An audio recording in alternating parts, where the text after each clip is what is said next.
The fire flickers quietly in the dark. Its light dances across a rough stone wall, shaping figures that twist and move, not real, but almost alive. In this half-light, we see a world of illusions, a world of shadows, and in those shadows begins the story of a man who dreamed of something more, a world of truth, a world of perfection. He was born into a city of brilliance and decay, Athens, the jewel of Greece, but also a city wounded by war. The Peloponnesian conflict had just ended, leaving behind a silence that smelled of ash and doubt. The streets still carried whispers of glory, yet beneath the marble columns, the soul of the city trembled. In that world of beauty and ruin, a boy named Aristocles, later known to history as Plato, looked upon the faces of men and saw confusion. The poets sang of heroes. The politicians spoke of justice. But to Plato, their words felt hollow, like the shadows on a cave wall. He wanted to know what lay beyond them. He wanted to see the source of the light. Athens in the 5th century before Christ was a paradox. It had built the Parthenon, a temple so perfect in its symmetry that even the gods must have smiled, yet it could not build peace within itself. It had given birth to democracy, but it also murdered its wisest voice, Socrates, in the name of order. And somewhere in that contradiction, young Plato found his purpose: to dream of a world where truth could not be killed. But before we reach that dream, we must begin in the cave. Plato's cave, the one that has haunted human thought for more than 2,000 years. Imagine, he said, a group of people chained since childhood, facing a wall inside a deep, dark cave. Behind them burns a fire, and between the fire and the prisoners passes a walkway where others carry objects, statues, and figures of animals. The prisoners cannot turn around. They see only the shadows cast on the wall before them, and, to them, that is reality. They speak of the shadows as if they are truth. They name them, they argue about them, they build their lives around them. But one day, one prisoner breaks free. He turns toward the fire, and it blinds him. Pain floods his eyes. The truth hurts, but slowly, he adjusts to the light and sees the source of the shadows. He climbs upward, step by step, until he emerges into the world above, the world of sunlight. For the first time, he sees reality itself: the sun, the sky, the trees. Things that had only been pale echoes on the wall now blaze with living color. And in that blinding radiance, he realizes the shadows were lies. He returns to the cave, desperate to tell the others, but they laugh. They mock him. They call him mad. And if he insists too much, they might even kill him. This allegory was not just a story for Plato's, for it was his world. He saw Athens as the cave, filled with citizens who mistook opinion for truth, power for virtue, appearance for reality. And he felt the pain of the one who turns around, the one who dares to look toward the light. Because Plato had watched it happen in real life. He had seen his teacher, Socrates, the man who questioned everything, condemned for corrupting the youth. He had seen truth itself forced to drink poison. As the cup touched Socrates' lips, something inside the young philosopher broke. He watched the calmness of the old man, how Socrates spoke gently to his friends, how he smiled at death as if greeting an old companion. And in that moment, Plato saw what he would chase for the rest of his life: a world where the soul could remain unshaken, even as the body fades. A world where the good, the true, and the beautiful were eternal, untouched by time or human error. He saw for the first time the outline of what he would later call the realm of forms. But in this first moment of awakening, Plato felt something else, something darker. He realized that truth, once seen, could never be unseen, yet could never be shared completely. Because most people did not want truth. They wanted comfort. They wanted the warmth of the fire, not the cold light of the sun. That realization haunted him. It followed him as he walked the narrow streets of Athens, past statues of gods whose marble eyes stared blankly at the sky. It lingered in his nights as he wrote by the dim glow of oil lamps, and it whispered to him as he watched the city chase pleasures, wealth, and fame, the very shadows he had learned to distrust. Plato was not alone in this ache. Every civilization has its dreamers, those who look beyond the veil, who sense that there must be something more. But Plato's genius was to give that yearning a structure, a language, and a vision. He said that every single thing we see, every tree, every act of justice, every beautiful face, is only an imperfect copy of a perfect idea. The real tree, the real justice, the real beauty exists somewhere beyond this world, in a higher realm of pure truth. What we touch and see are just reflections. And life itself is the journey of turning away from those reflections toward the light. That was the dream that began in the cave. But, like all dreams, it came from pain. From the feeling that the world as it is will never be enough. When Plato looked at Athens, he saw brilliance without wisdom, strength without harmony, democracy without understanding. He wanted to heal that wound, not with power, but with philosophy. To him, philosophy wasn't an abstract game of words. It was the medicine for the soul. It was the art of remembering what is real. He believed that each of us once knew truth before birth, before memory, and that learning is simply remembering. The philosopher, then, is not one who discovers the light, but one who recalls it. A traveler rediscovering the sun he had forgotten. In Plato's imagination, this path from darkness to light wasn't just personal, it was political. If individuals could be educated to turn toward the truth, perhaps an entire society could too. Perhaps the cave itself could be remade, not a prison of illusion, but a city of wisdom. And that is where his dream of the perfect world began. Not as fantasy, but as a map, a design for how the soul and the state could mirror each other in harmony. Yet, even in this beginning, Plato knew the price. He knew that every philosopher must return to the cave, must face those who do not wish to see. To bring light to darkness is to invite misunderstanding, sometimes hatred. But he also knew that the light, once glimpsed, is worth every wound. So he kept walking.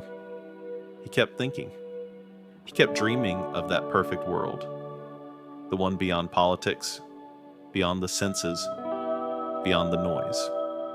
And as the night deepened over Athens, the young philosopher would gaze towards the Acropolis, its marble glowing under the moon, and whisper to himself the question that would define his life. What is real? And what is merely the shadow of it? The fire in the cave still burned. The shadows still danced. But somewhere deep within him, another light had been born. A light that would never go out. Before he was a philosopher, before the word Plato ever echoed through marble halls, he was simply Aristocles, a quiet boy with a broad frame and eyes that carried both wonder and melancholy. The name Plato, meaning broad-shouldered, would come later, a nickname born from the wrestling arena.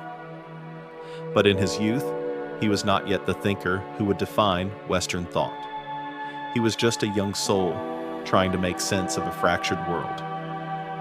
Athens was his classroom long before he entered any academy. Its narrow streets were alive with contradictions. Merchants shouting prices, poets reciting verses in crowded squares, philosophers debating beneath olive trees. Beauty and chaos coexisted in every breath of the city. And somewhere amid that noise, Aristocles learned his first lesson, that wisdom did not dwell in temples or scrolls, but in the restless hearts of people searching for meaning. He grew up in a family of privilege. His lineage traced back to kings of Athens and heroes of myth, men who claimed descent from Cadrus, the last legendary monarch of the city. Nobility gave him access to education, to music and gymnastics, to poetry and mathematics. But even as a boy, he sensed that knowledge could polish a man's mind without touching his soul.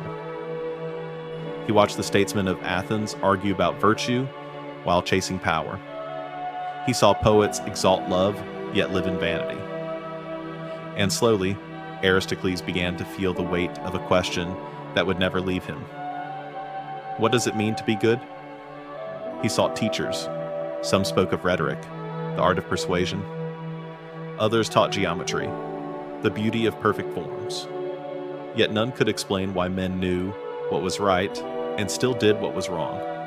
It was a wound that no formula could heal.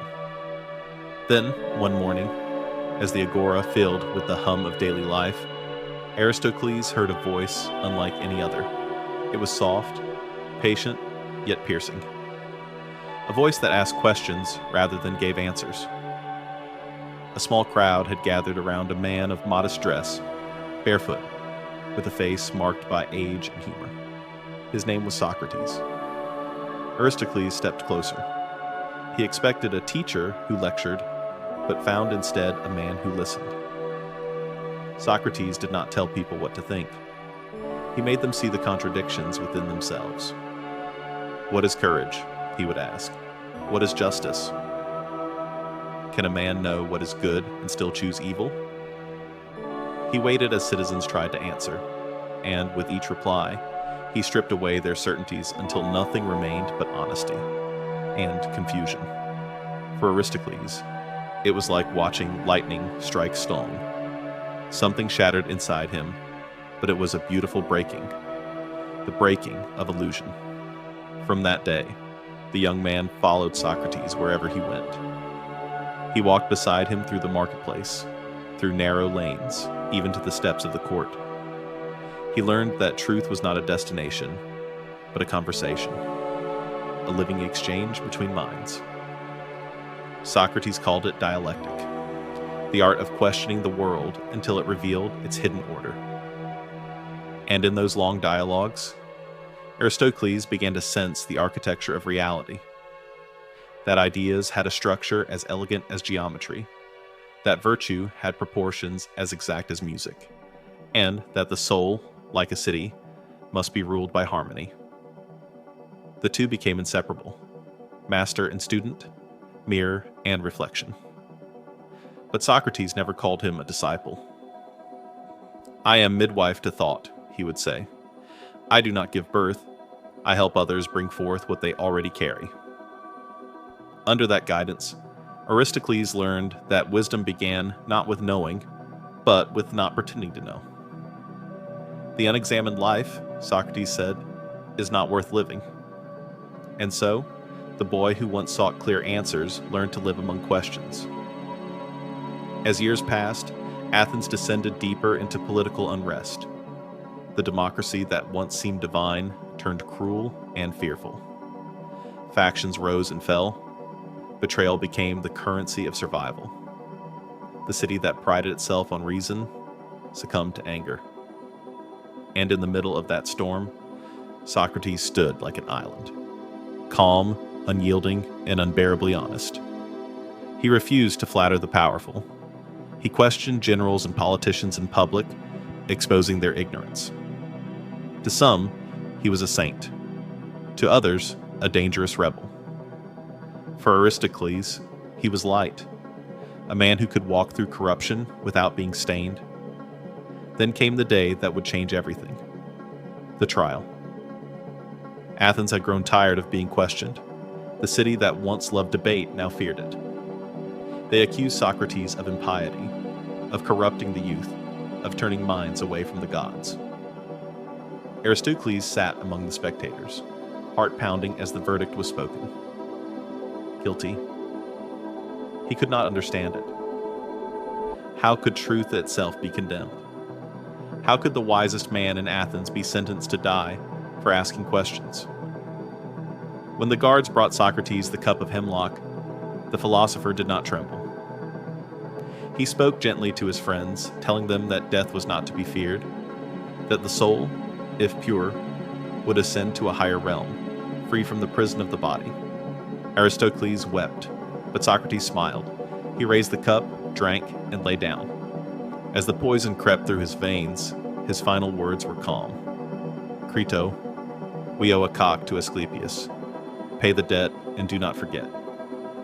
It was a strange farewell, a thank you to the god of healing, as if death itself were a cure. For Aristocles, those words became sacred. He realized that the sickness Socrates sought to cure was not of the body, but of the soul. After the trial, Athens celebrated its own victory. The crowds dispersed, the politicians spoke of stability. But to Aristocles, the city felt hollow, its marble cold, its laughter false. He walked alone along the harbor, watching the sun set behind distant sails, and thought, if this is justice, then the world is sick indeed. That night, he made a silent vow that he would never again trust politics built on ignorance, that he would seek a truth untouched by opinion or power, that he would dream of a city that could never betray its wisest voice. He left Athens soon after, his heart heavy with exile. Some said he traveled to Egypt to study the mysteries of the Nile priests. Others claimed he went to Tyre to learn mathematics from Theodorus. Some whispered that he sailed as far as Italy, meeting the followers of Pythagoras. Whatever the truth, he carried with him one thing no journey could erase: the image of a calm old man drinking poison for the sake of truth.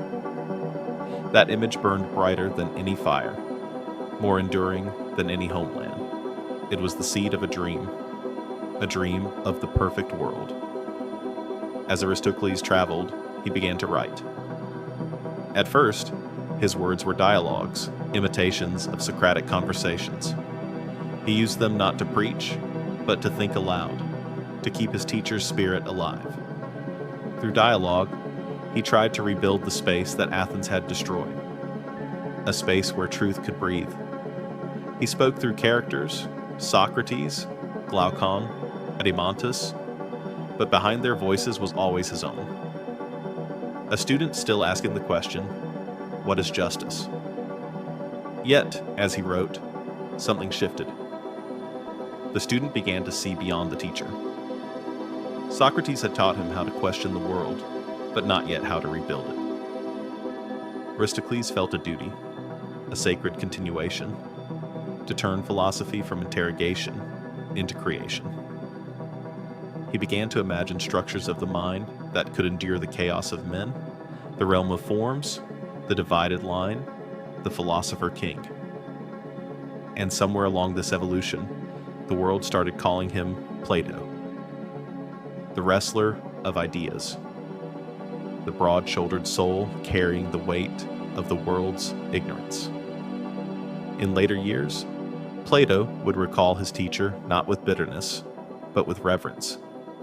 He would write, "No evil can happen to a good man, either in life or after death."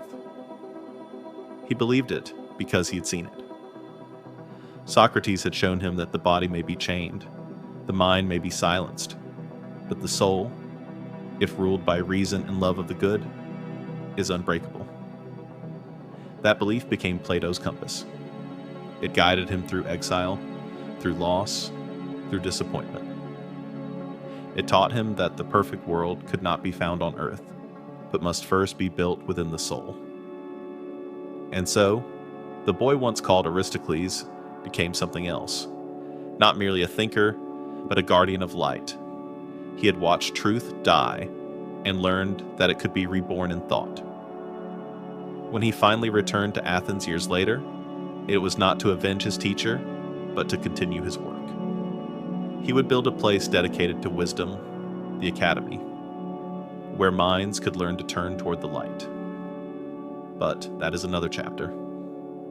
For now, imagine him standing on the deck of a ship bound for home, the wind combing his hair, his eyes reflecting both grief and purpose. Behind him lay the ruins of the world he had known. Ahead of him stretched the dream he had yet to define. And beneath the stars of the Aegean night, the young philosopher whispered into the darkness, "I will find the pattern behind the chaos. I will seek the good beyond the shadows. I will remember the light that my teacher showed me." The sea answered only with silence. But somewhere in that silence, philosophy itself was being born. The prison was quiet, the kind of silence that feels heavy, as though even sound is afraid to enter. A single oil lamp flickered, its small flame trembling against the stone walls. The air smelled faintly of iron, of dust, of something ancient. Resignation, perhaps. Socrates sat upon the narrow bench, his hands resting gently on his knees, his gaze calm, unhurried. Outside, the sun was setting over Athens, painting the city in the warm gold of forgiveness. Inside, time itself seemed to pause, as if waiting for a man to finish his final lesson. For days, his friends had begged him to flee. Crito had arranged a ship. The guards could be bribed. The gates could be opened before dawn. But Socrates had smiled that same quiet smile and said, "Would you have me live dishonestly when I have spent my life seeking truth?" To him, injustice was not escaped by running from it. It was conquered only by refusing to commit it. So, he stayed. And on that last evening, as the sky dimmed beyond the small window, the disciples gathered. They spoke softly, afraid to disturb the stillness, as though the moment itself were sacred. Among them sat Plato, still young, still wounded. The world outside had broken something in him, yet in this small room, he felt the presence of something unbreakable. Socrates talked, as he always did, not about politics, not about revenge, but about the soul. He said the soul was eternal, that death was nothing more than a change of place, a release from the limitations of the body. He asked them to imagine a man freeing himself from a prison of flesh, just as the prisoner in the cave escapes into light. The others nodded through their tears, but Plato sat silent, every word carving itself into his memory like chisel marks on marble. He realized that his teacher was not dying. He was transcending. The same calm reason that had guided Socrates in life now guided him toward death, as though truth itself were leading him home. When the guard entered with the cup, there was no ceremony, no chains, no cries. Only the sound of footsteps, the faint clinking of metal, the whisper of inevitability. The man handed Socrates the cup and turned away, unable to meet his eyes. Socrates held it gently, studying the liquid as though it were another question to be examined. He asked what he should do. The guard, voice trembling, told him to drink and walk until his legs grew heavy. Socrates nodded. He raised the cup. "To health," he said, and drank. The bitterness hit his tongue. The poison was crude but effective. He handed the cup back and began to walk, pacing slowly across the stone floor. His friends wept. Crito covered his face. Phaedo pressed his hand against his heart, but Socrates only smiled, asking them not to grieve. "No evil can happen to a good man," he reminded them, "either in life or after death." Plato watched as the poison took hold. First, the legs grew cold, the muscles stiffened. Socrates rubbed them, describing the sensations calmly, as if analyzing an experiment. His voice grew softer, but never unsteady.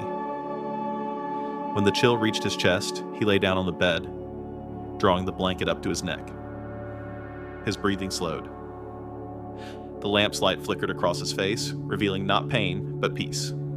And then, silence. No thunder, no divine sign. Just the quiet truth that death, too, obeyed reason. Plato did not move. The room felt smaller, the air thicker. He could hear his own heartbeat like a hammer striking against the walls of eternity. In that stillness, something within him split, a grief so sharp it felt almost holy. He wanted to to curse the city that had done this, to call upon the gods for justice.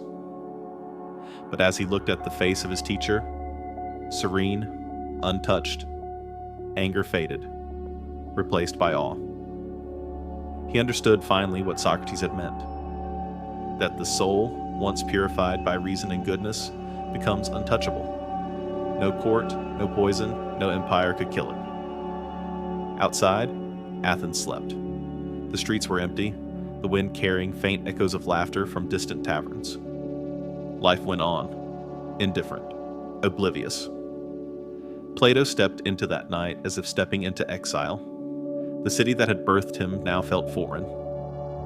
He walked past the Agora, past the statues of gods carved in cold perfection, and thought, "They are beautiful, but they do not see." He whispered into the darkness, "My teacher is gone, but truth remains, and truth must find a new voice." For months afterward, Plato could not speak of that night. He withdrew from Athens, haunted by questions he could not answer. If a city could kill its wisest man, what hope was there for justice? If truth could be silenced by a vote, then what was truth worth? He began to write, dialogues filled with Socratic questions, half conversations with a ghost. He wrote not to remember, but to continue. Each line was both mourning and rebirth. In those words, Socrates lived again, not as flesh, but as reason incarnate. But Plato was not content to preserve. He wanted to understand. Why had this happened? Why did ignorance hold so much power over wisdom? He came to believe that the tragedy of Athens was not malice, but blindness. The citizens hadn't hated truth. They simply could not see it. They were still chained in the cave, mistaking shadows for reality. And Socrates had been the one who turned toward the light, who tried to guide them out. They killed him because the light hurt their eyes. That realization became the seed of Plato's entire philosophy. He would devote his life to understanding how a society could rise above illusion, how it could be educated, structured, and purified until it reflected the harmony of the soul. In the death of his teacher, he saw the birth of his mission. The perfect world was no longer a dream of paradise. It was a necessity. If truth was to survive, it needed form. A city, a system, a vision where reason ruled instead of passion. Years later, when Plato would write the Republic, he began with the memory of that room, the calm voice, the cup, the lesson written not in ink, but in sacrifice. He designed his ideal city as if trying to heal the wound of that injustice. A world where philosophers would not be silenced, but listened to, where knowledge would not be punished, but revered. And yet, beneath all his logic, there was still grief. Because every theory, every dialogue, every vision he crafted was, in truth, a letter to a dead friend. Sometimes, in the quiet hours of night, he would dream. He would see the prison again. But now, the fire was out, the shadows were gone. Socrates stood at the mouth of the cave, smiling, a faint light behind him. Plato would try to follow, but the light would blind him, and he would wake.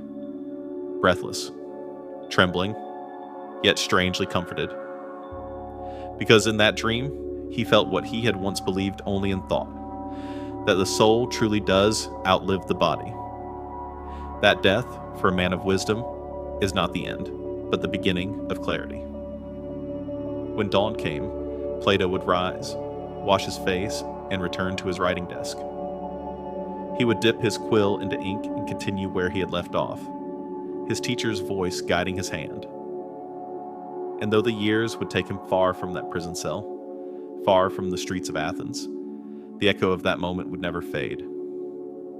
The cup, the silence, the calm acceptance, they became symbols not of death, but of philosophy itself. A reminder that the search for truth demands everything, even one's life.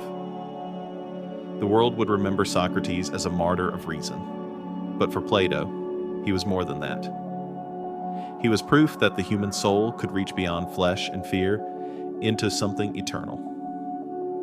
And so, in the shadow of his teacher's death, Plato began to dream more boldly of a world that could never again betray the light. A world ruled not by impulse, but by wisdom. Not by opinion, but by truth. A world that existed first in thought, and only then, perhaps, could be born in stone. The sea became his companion. Long after Socrates was gone, Plato often stood at the edge of the harbor, watching the waves collapse against stone. They seemed to breathe with the same rhythm as his grief, rising, breaking, retreating, returning. Athens glittered behind him, proud as ever, yet every sparkle from its marble caught the faintest stain of guilt. He could not bear to teach there, not yet. The streets that once sang with philosophy now echoed with laughter that sounded hollow. The marketplace where truth had lived now sold comfort and forgetting. So he turned away from the city that had killed his teacher and went wandering, chasing the wind toward silence. He traveled first to Egypt. There, among temples older than memory, he watched priests draw geometry into sand to measure the flood of the Nile. They spoke of harmony, of numbers that ruled both heaven and earth. The gods move by proportion, they told him, and justice is the rhythm of the universe. Plato listened, seeing in their words a mirror of what he had lost, a kind of wisdom, not of argument, but of order. Yet even here, amid chants and stars, he felt the wound. Knowledge without virtue was still blind. The priests guarded truth, yes, but they hid it behind secrecy and power. Socrates had taught that wisdom must be shared, even if it cost one's life. Here, wisdom was locked away, safe and lifeless. Plato left the delta at dawn, the river light glinting like tears across his oar.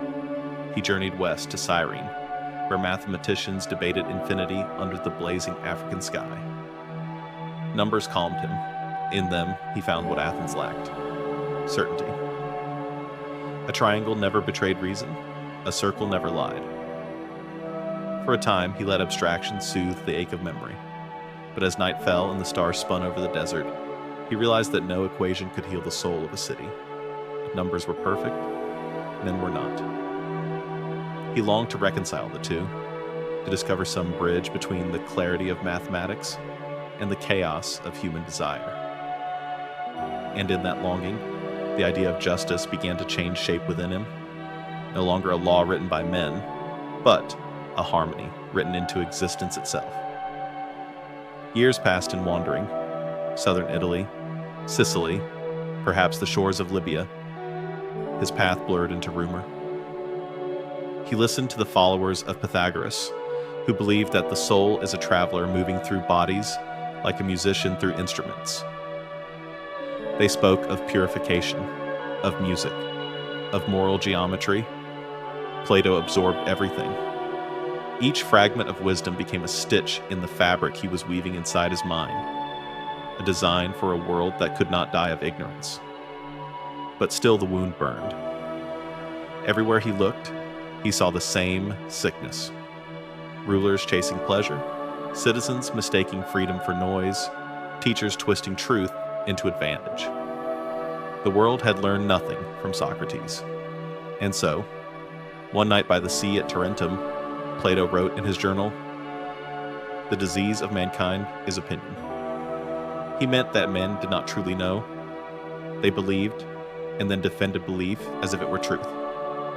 They killed for it, built nations on it, prayed to it. And once belief hardened, the soul ceased to grow. That was the wound.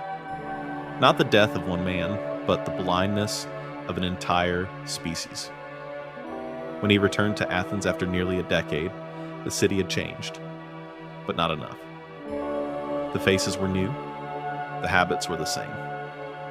Democracy had become a theater of rhetoric.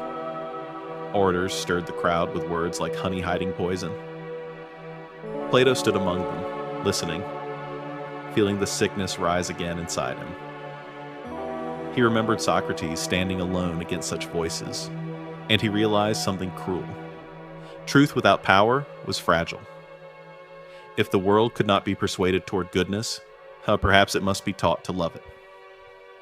Education was not enough. The very structure of society had to be reimagined. A city must be built where wisdom was not a luxury, but a law.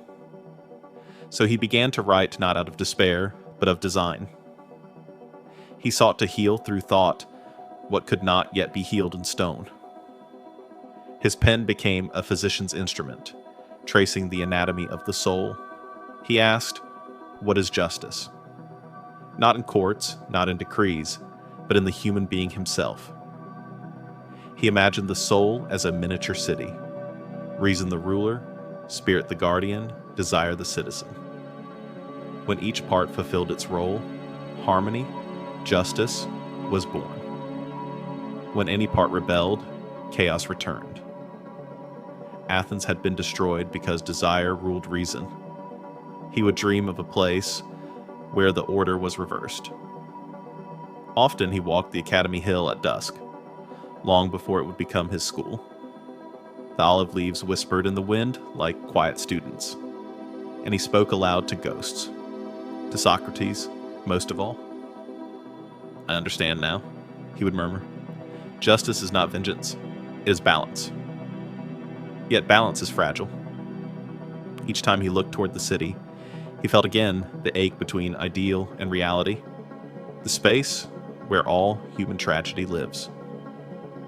He began to see that philosophy itself must become a form of politics, not through speeches, but through the shaping of minds. A city is only as just as the souls who inhabit it. Sometimes he would pass the Agora, where Socrates once questioned men until they saw their own ignorance. Now, vendors sold trinkets where wisdom had once stood. Plato smiled sadly and kept walking. He no longer sought converts. He sought clarity. The death of his teacher had purified his anger into purpose. He did not wish to punish Athens. He wished to remake it, to design a place that could survive truth. And so, the idea of the Republic began, as all dreams do, in mourning. He would imagine a new city not as escape from reality, but as its cure. A place where each soul mirrors the cosmos, ordered, disciplined, luminous. He no longer asked whether men deserved such a city. He asked whether the divine demanded it. For if the universe was built by reason, then reason was sacred. And to live against it was the deepest blasphemy of all. One night, sitting beneath the stars, Plato traced constellations with his finger, naming them after virtues: courage, temperance, wisdom, justice. The sky above Athens pulsed with calm precision. He thought of how those stars never collide, how their orbits hold because of unseen harmony. If heaven can be ruled by order, he whispered, why not the soul? Why not the state? That question would become the heartbeat of his philosophy. It was no longer just grief that drove him, but vision. A vision born from loss, hardened by exile, purified by solitude. The wound of injustice had become the seed of creation. By dawn, the first outlines of the Republic were already alive in his mind. He could almost hear the dialogue. Socrates speaking, Glaucon answering, the city taking shape in words. For a moment, he felt peace, not the peace of forgetting, but of purpose. He understood that his teacher's death had not been meaningless. It had been the beginning of philosophy's true task, to build, within thought, the world that reality refused to be. And though he knew he might never see it realized, he also knew something deeper, that every act of genuine thinking brings a fragment of that world into being.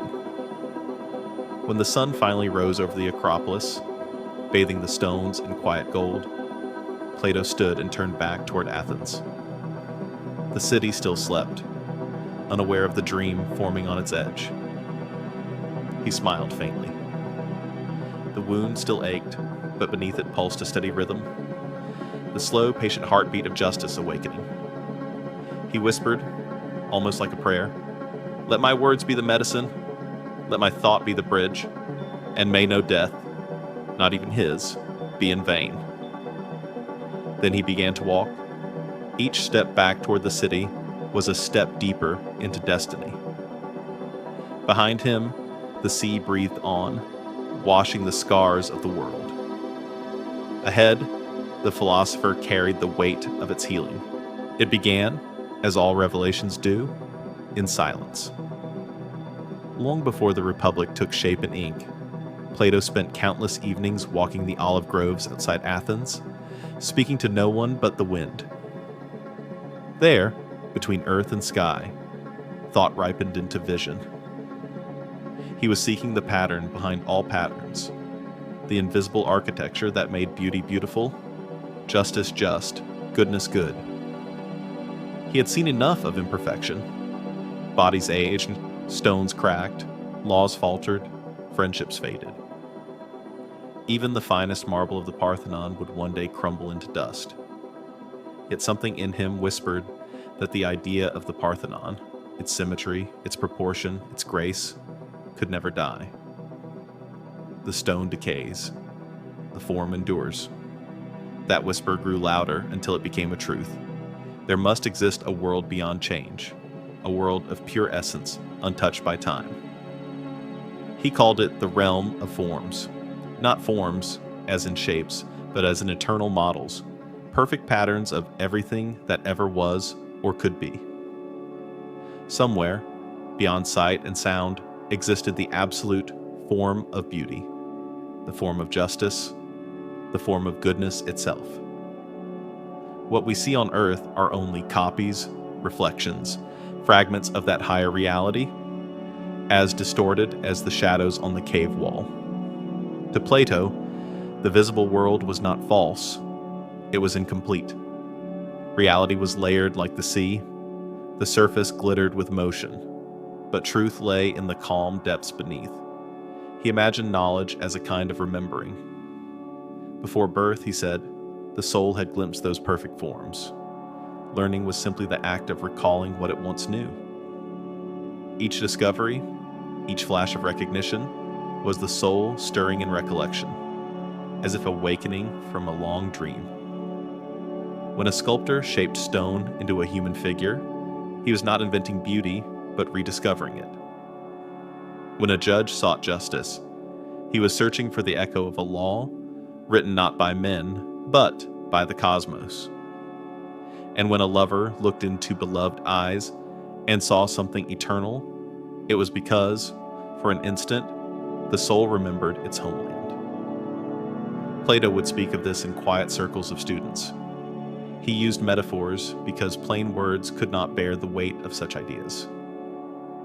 He told them to imagine sunlight glinting on water, how the reflection shimmers and breaks, how one might mistake the light on the waves for the sun itself. The senses, he said, are those waves. But reason? Reason is the eye that can rise above them and look directly at the sun. The sun, to him, was not merely a star, but the form of the good, the ultimate source of being and of knowing. Just as light allows the eye to see, goodness allows the mind to understand. Without it, everything remains in shadow. Often, when his students asked if the forms were real, Plato would smile softly. More real than what you can touch, he said. For to him, the things of sense were like words, spoken once and forgotten, but the forms were the meanings behind those words. Unchanging, eternal, he would point toward a tree. The bark may peel, the leaves will fall, he said. But the idea of treeness does not wither. He would touch his chest. We are born and die, but the idea of human endures. It was not arrogance, but wonder that filled him. To glimpse permanence within impermanence, that, to Plato, was philosophy's highest joy. Yet he also knew the danger of such vision. The world of forms could make a man distant from the world of men. To live among ideals was to feel forever exiled from earth. At times, Walking through the marketplace, Plato felt the weight of two realities pressing against each other, the eternal and the temporary, heaven and the street. He would hear merchants haggling over price and wonder how they could be so certain about things so fleeting. He would pass lovers quarreling and think, if only they could see the form of love itself, how pure, how still, they would never wound each other so. But perhaps, he realized, that was the tragedy of wisdom. To see the eternal is also to see how fragile the mortal truly is. The more he reflected, the clearer his map of reality became. At the lowest level stood illusion, the shadows, the rumors, the art that imitates imitation. Above that, the world of belief, the things we see and touch. Then came reason, the realm of mathematical truths, eternal though abstract.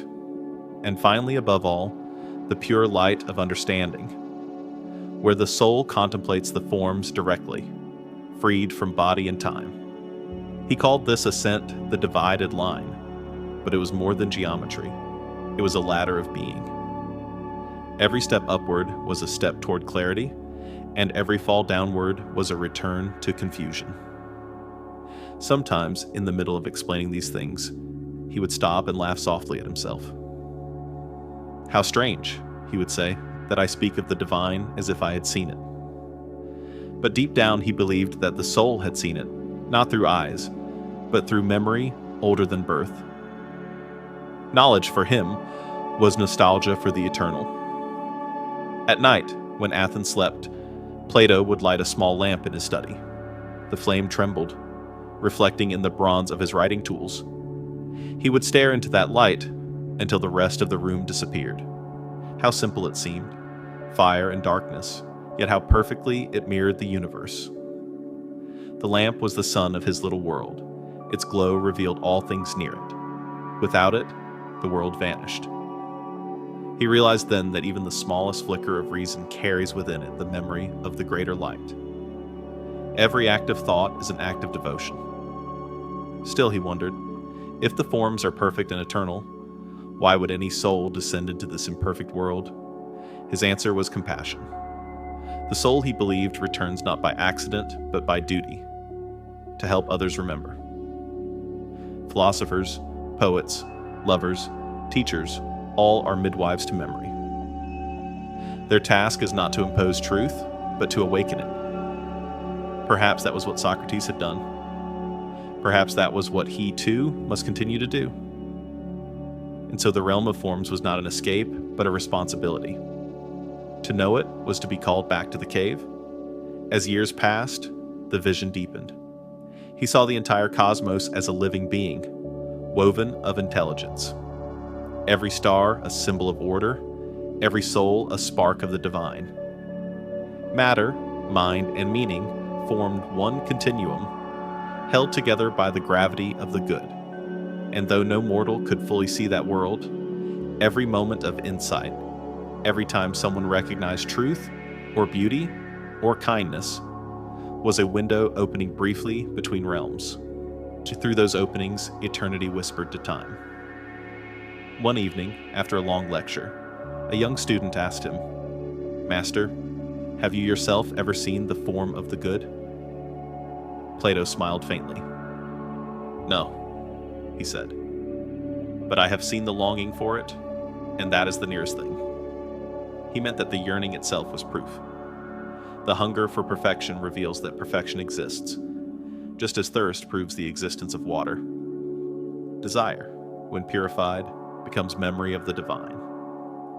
Thus his philosophy was not cold abstraction, but a hymn of love. Love for the unseen, for the timeless, for the harmony behind all dissonance.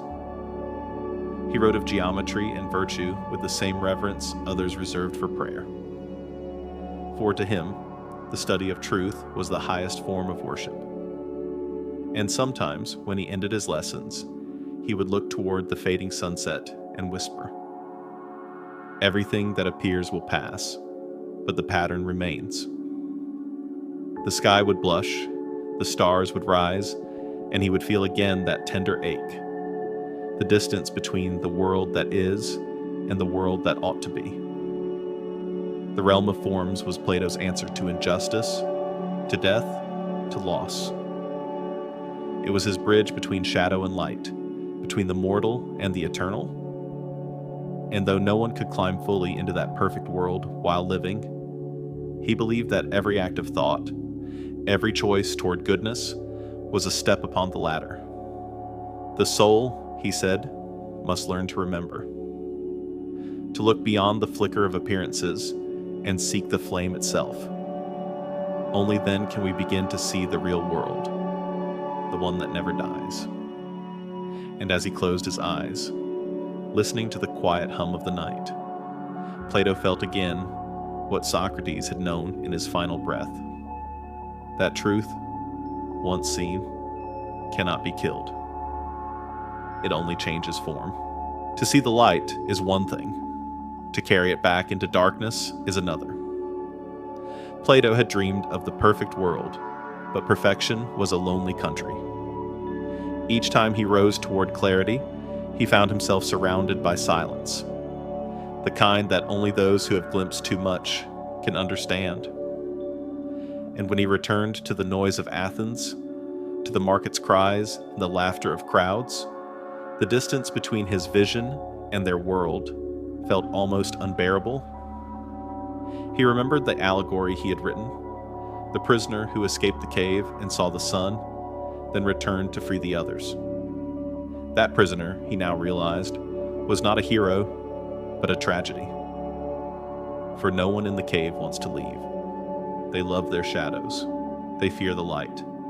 And so, the philosopher, having seen the truth, must descend again, not as a conqueror, but as a servant. That descent, Plato knew, would be the burden of every awakened soul.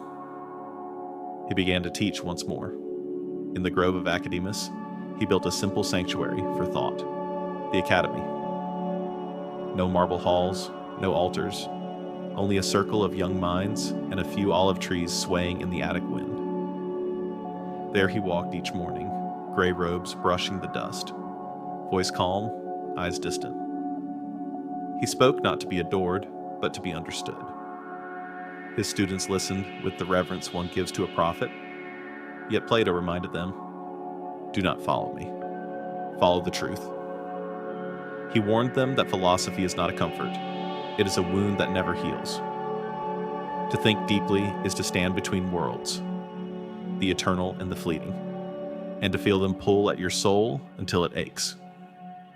The philosopher must live with that tension, bearing both clarity and compassion.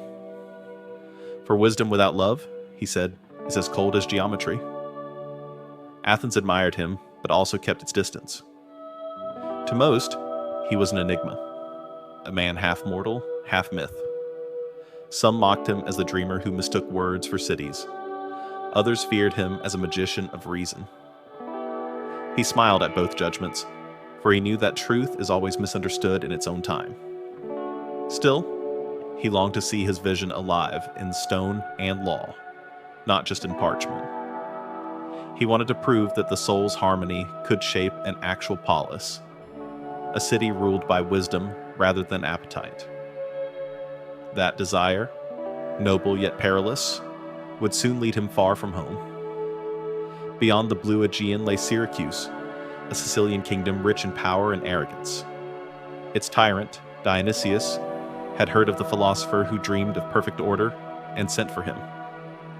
Plato hesitated. Was it vanity or duty that called him? Could a city of ambition truly be turned toward the good? At last, he went. Perhaps, he thought, this would be the test of philosophy, not in speech, but in governance. The voyage was long. Salt wind lashed his cloak. The sea gleamed like polished metal.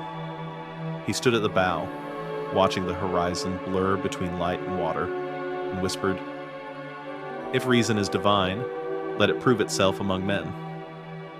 Syracuse dazzled and disgusted him. Marble palaces glittered beside prisons.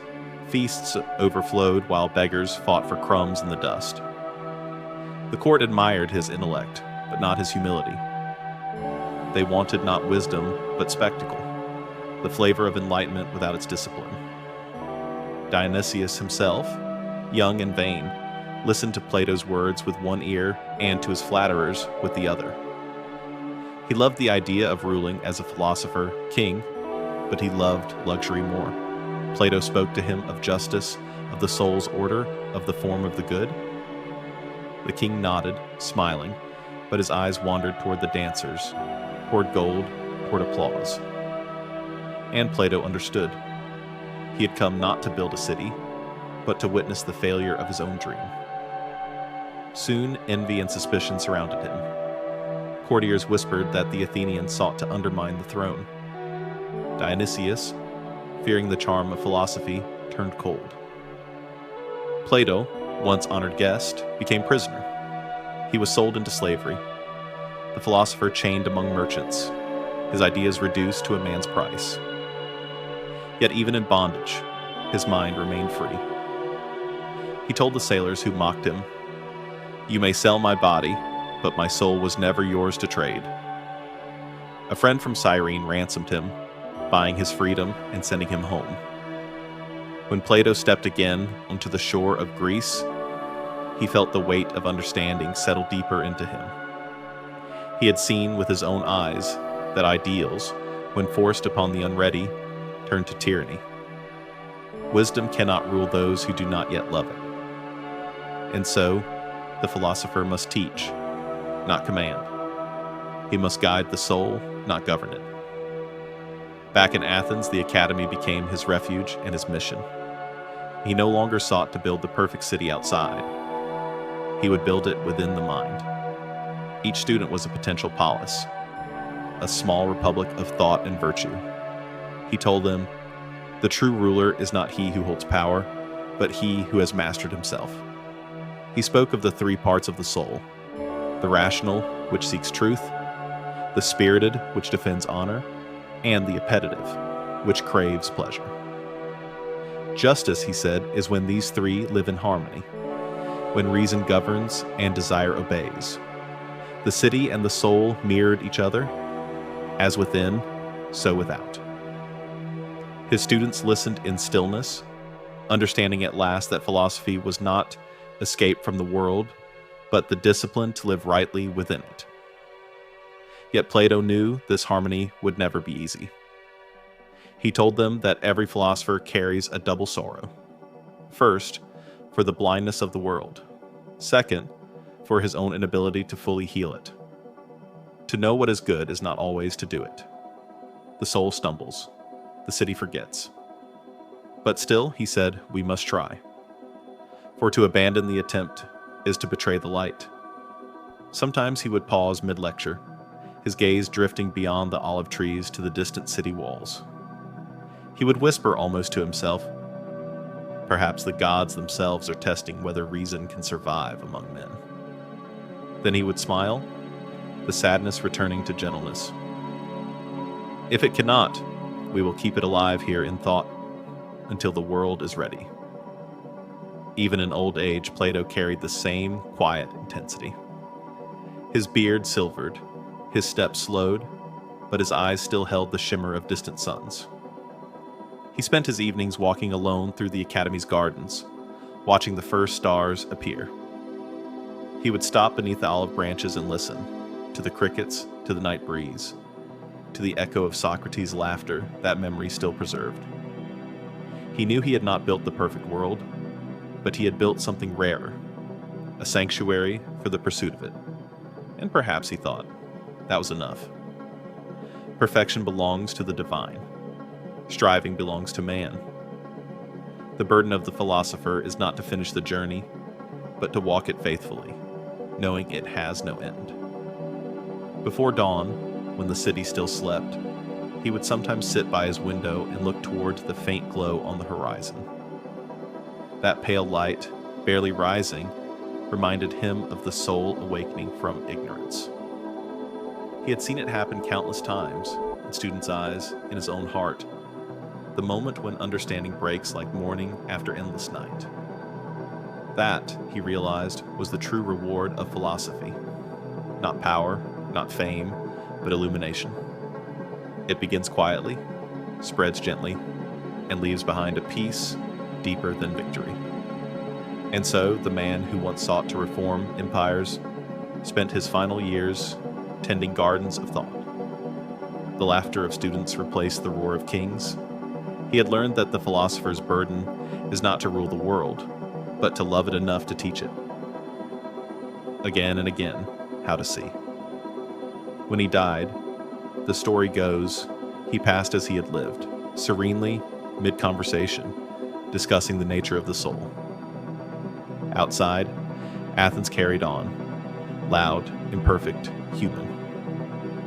But somewhere, in the air between one question and the next, the light he had carried flickered onward. It would pass through generations, through centuries, through the minds of Augustine, Aquinas, Descartes, Kant, the long lineage of seekers still climbing toward the sun. And if you stand even now beneath the same attic sky and listen closely, you might hear it. The faint rustle of olive leaves, the whisper of a teacher's voice carried by the wind. Remember what you are. A shadow, yes, but cast by the light. That is the philosopher's burden, and it is also his gift. Morning light fell through the olive trees of the academy, scattering across the tablets on which Plato wrote. The air smelled of dust and dew and quiet thought. For years he had spoken of the soul, its divisions, its harmony, its longing for the good. Now he began to ask a bolder question. If a soul can be ordered toward justice, could a city be ordered the same way? To him, the polis was the mirror of the human heart writ large. Every injustice in the streets was a reflection of disorder within its citizens. Every tyranny began first in the appetite of one man, and so, if humanity were ever to heal, the cure must begin not in law, but in philosophy. He would design a city that lived as the soul ought to live, balanced, disciplined, luminous with reason. He called it simply the city of the just. He began at the foundation. A city, he said, like a soul, must have three parts. At the base, the producers, the craftsmen, farmers, merchants, who feed and clothe and build. They are the body, strong, necessary but prone to desire. Above them, the guardians, the soldiers and defenders, the spirit of courage and honor. They are the heart, fierce yet loyal, and above both, the rulers, the philosophers, those few whose reason has learned to see beyond appearance to truth. They are the mind, calm, discerning, patient. Justice is born when each part fulfills its nature without envy or excess. When reason governs, spirit supports, and appetite obeys, the city breathes in harmony. When any part rebels, chaos begins. Plato spoke of this structure not as hierarchy, but as harmony. He compared it to a lyre. If one string dominates, the melody is lost. The ruler's wisdom must never crush the guardian's courage, nor the craftsman's labor. Each class sings a note in the music of the whole. His students listened, half in awe, half in doubt. "Master," one asked, "is such a city possible?" Plato smiled faintly. "Perhaps not in earth's dust," he said, "but if we do not imagine it, we cannot approach it." For him, the city of the just was not fantasy. It was direction, a compass for the wandering human will. He then turned to education, the slow alchemy that shapes souls. The young, he said, must not be filled with opinions, but trained to love the good before they even know its name. Music to mold their rhythm, gymnastics to strengthen their courage, mathematics to sharpen their reason. Stories too, but purified. No tales of jealous gods or deceitful heroes. Let them learn, he wrote, that the divine is always just, and that harmony is the measure of beauty. True education, for Plato, was not instruction but conversion, the gradual turning of the whole soul toward the light. To teach was to lead someone upward, one step at a time, until the sun of truth no longer blinded them. In his city, children would be raised not for family pride, but for the common good. The state would nurture them, test them, discover their natural gift.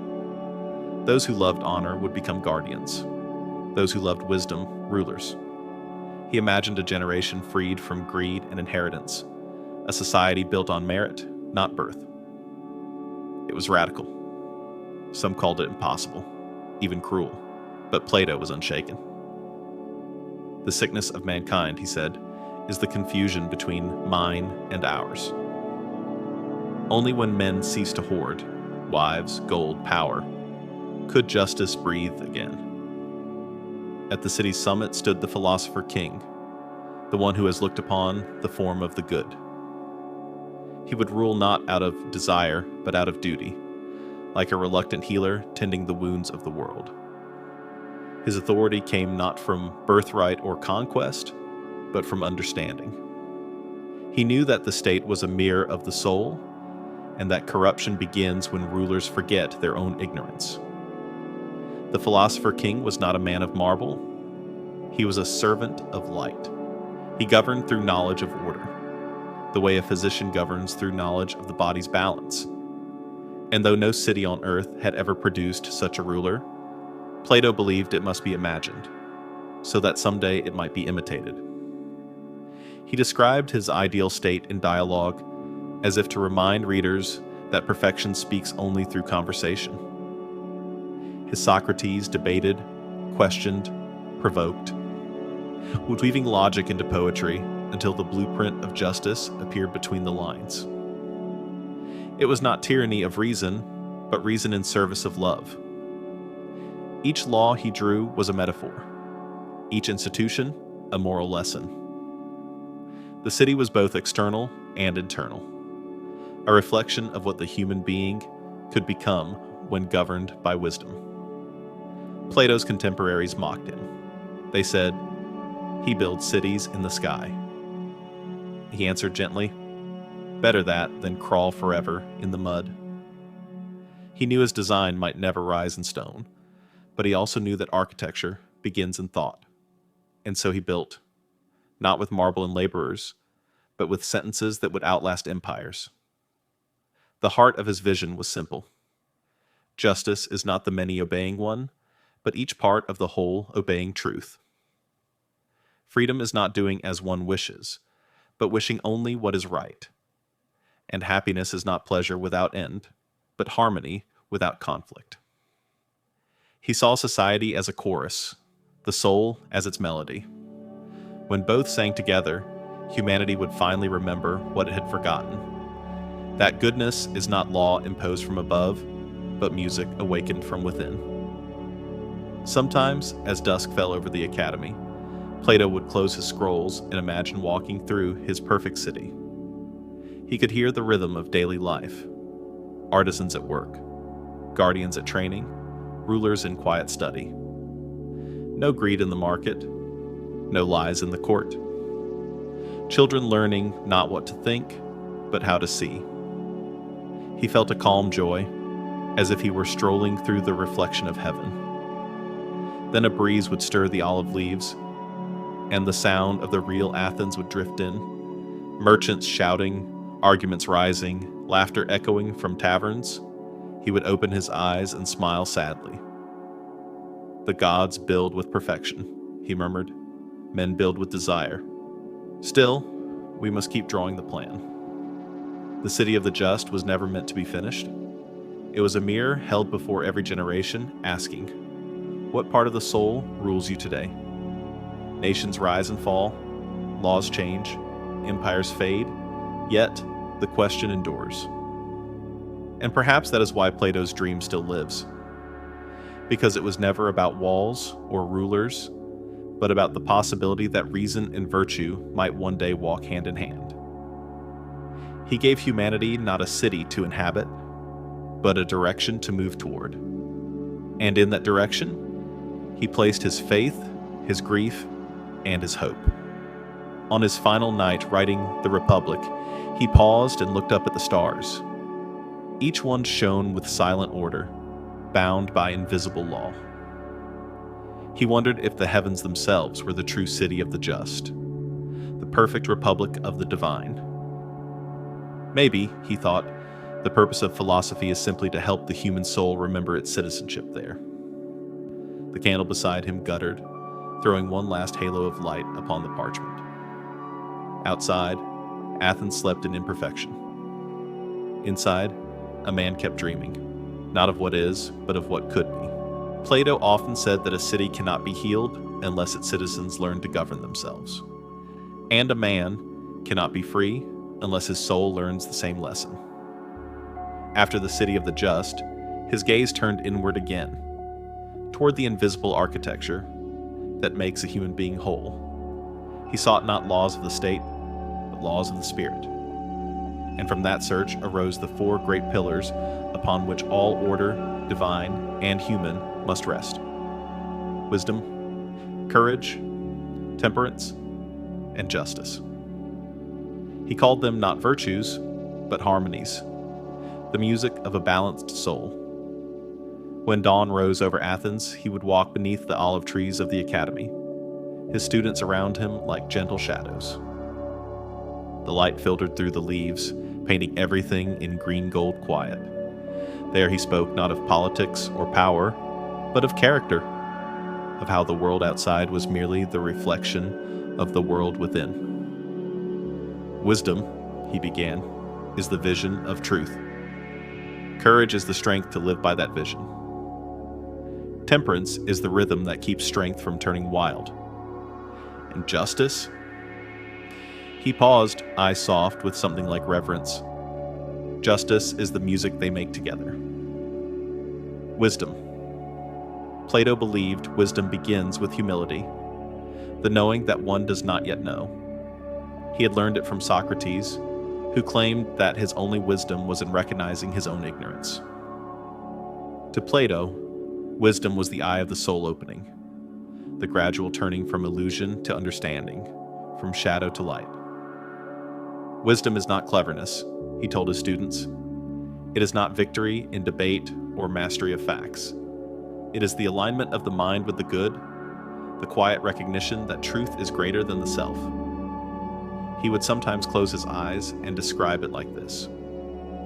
Imagine a lake on a windless morning. So still it mirrors the sky. The mind of the wise is that lake. When calm, it reflects truth perfectly.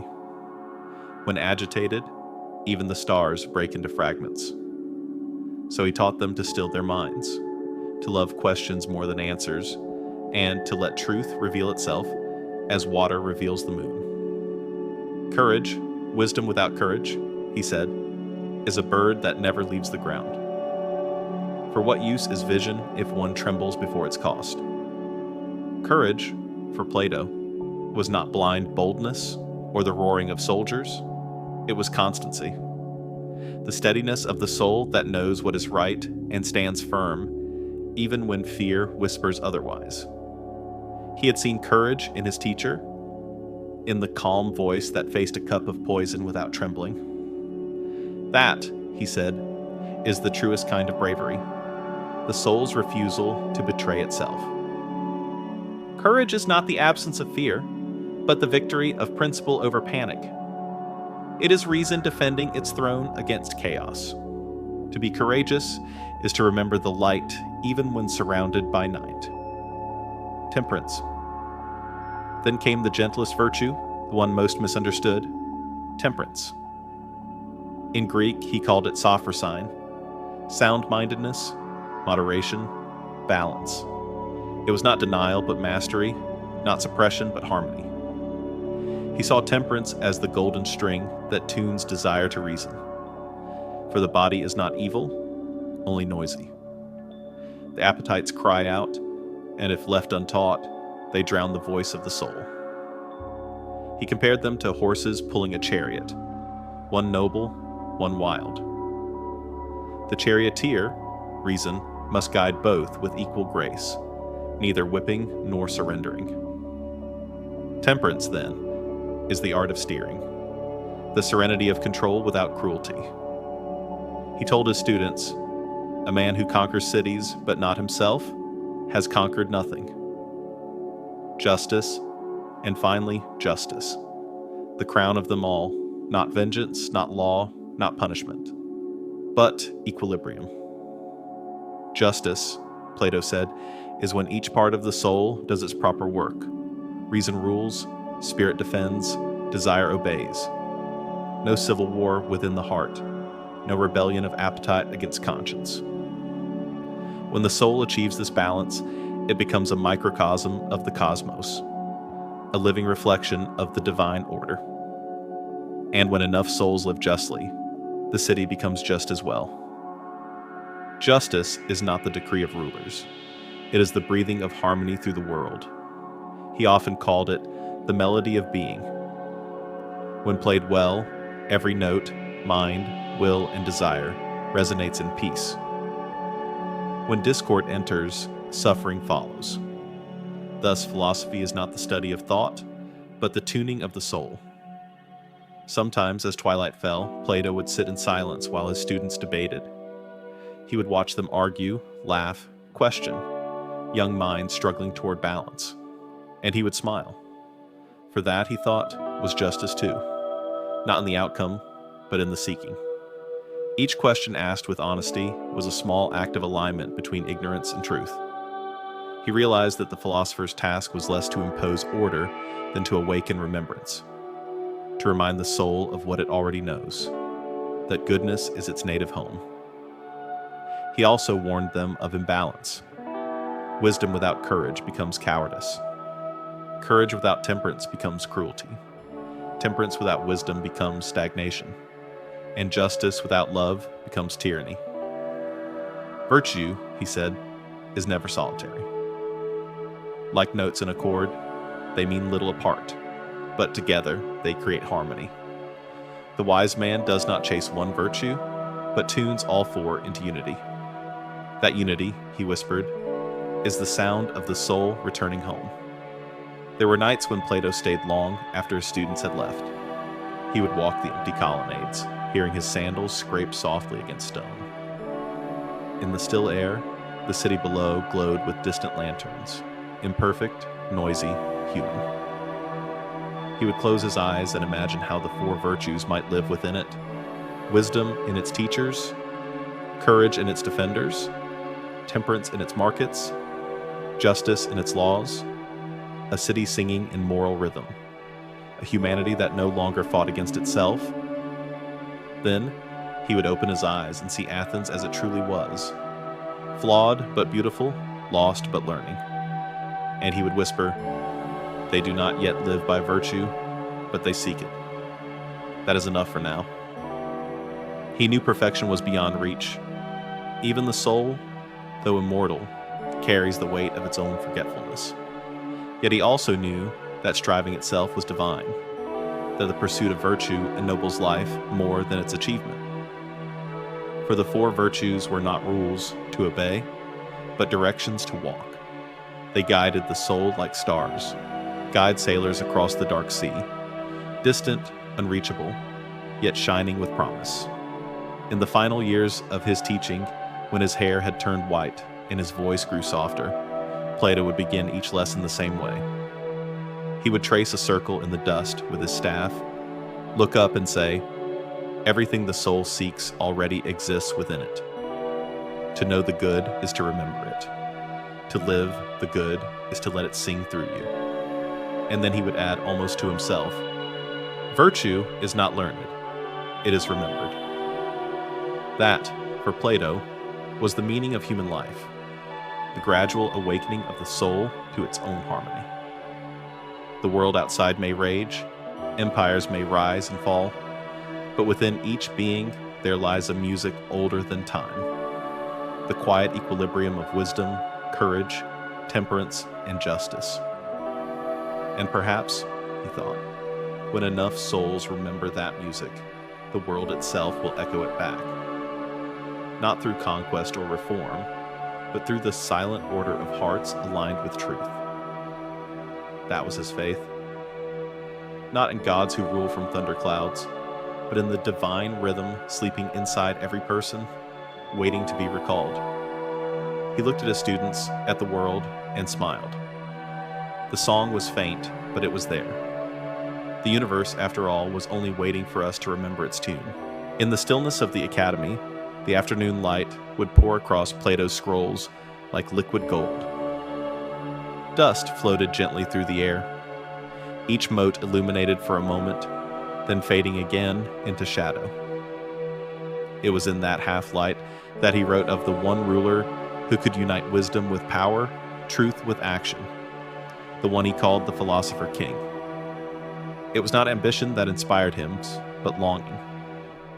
He had seen what happened when cities were ruled by greed, by ignorance, by fear. He had seen the death of Socrates, proof that the many could destroy the best among them when blinded by their own desires. And so he asked the question that echoed through centuries. Who should rule the world? His answer was neither the warrior, nor the wealthy, nor the eloquent, but the wise. Only the one who loves truth more than victory, who seeks knowledge more than praise, who rules not from hunger for power, but from reverence for order, only that one is fit to lead. But even as he wrote, Plato knew, the world does not love such rulers. And that, perhaps, was the tragedy of philosophy. He described the philosopher not as a dreamer, but as a seer, one who has turned his eyes toward the sun of truth and has returned, half blinded, to guide others from the cave. The philosopher king was not born to govern. He was compelled to, out of duty. His authority did not rest on crowns or armies, but on understanding, a quiet sovereignty of the soul. Plato said, until philosophers become kings, or kings become philosophers, the cities of men will have no rest from evil. It was less a prophecy than a lament. He knew how unlikely it was, yet he also knew that without such a dream, humanity would wander forever in confusion. To understand his ruler, one must first understand his journey. Plato imagined the education of the philosopher king as a lifelong ascent, a slow awakening of mind and heart. It began with music and gymnastics, for rhythm and strength purify the spirit. Then came mathematics to train precision. Then philosophy to teach the difference between seeming and being. And finally, the contemplation of the form of the good, the source of all truth, the sun of the moral cosmos. Only after seeing that highest light would the philosopher be ready to descend again, to bring illumination into the cave of politics. It was, Plato said, the greatest and most dangerous descent. For who among men wishes to be ruled by one who sees beyond delusion? The crowd admires wisdom only when it flatters them. Otherwise, they call it madness. And yet, the philosopher must return, not to command, but to serve. He pictured such a ruler as reluctant, almost sorrowful, a shepherd who would rather contemplate the stars than govern the flock, yet does so because the world needs tending. This was no tyrant, no hero of conquest, but a guardian of harmony. He would legislate not for wealth or war, but for virtue. His law would be the reflection of the soul's order, reason guiding courage, courage disciplining desire, desire obeying reason. Justice would flow from his understanding like light from the sun, naturally, effortlessly. For the wise man, Plato said, does not enforce good, he embodies it.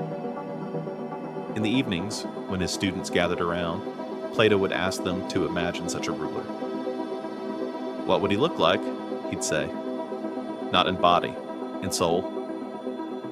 And they would answer hesitantly. He would be calm. He would be fearless. He would love truth. Plato would not. But above all, he'd add, he would not wish to rule. The true ruler governs only because the world is too disordered to govern itself. He rules as a physician treats the sick, not from desire, but from compassion. Plato's vision was both exalted and cruel. He demanded that the philosopher king live without possessions, without family, without personal ambition. He must belong wholly to the state, as the soul belongs wholly to truth. Love, for him, was not to be erased but purified, transformed from passion into care for the common good. To some, this sounded inhuman. But to Plato, it was the only way a human could approach divinity.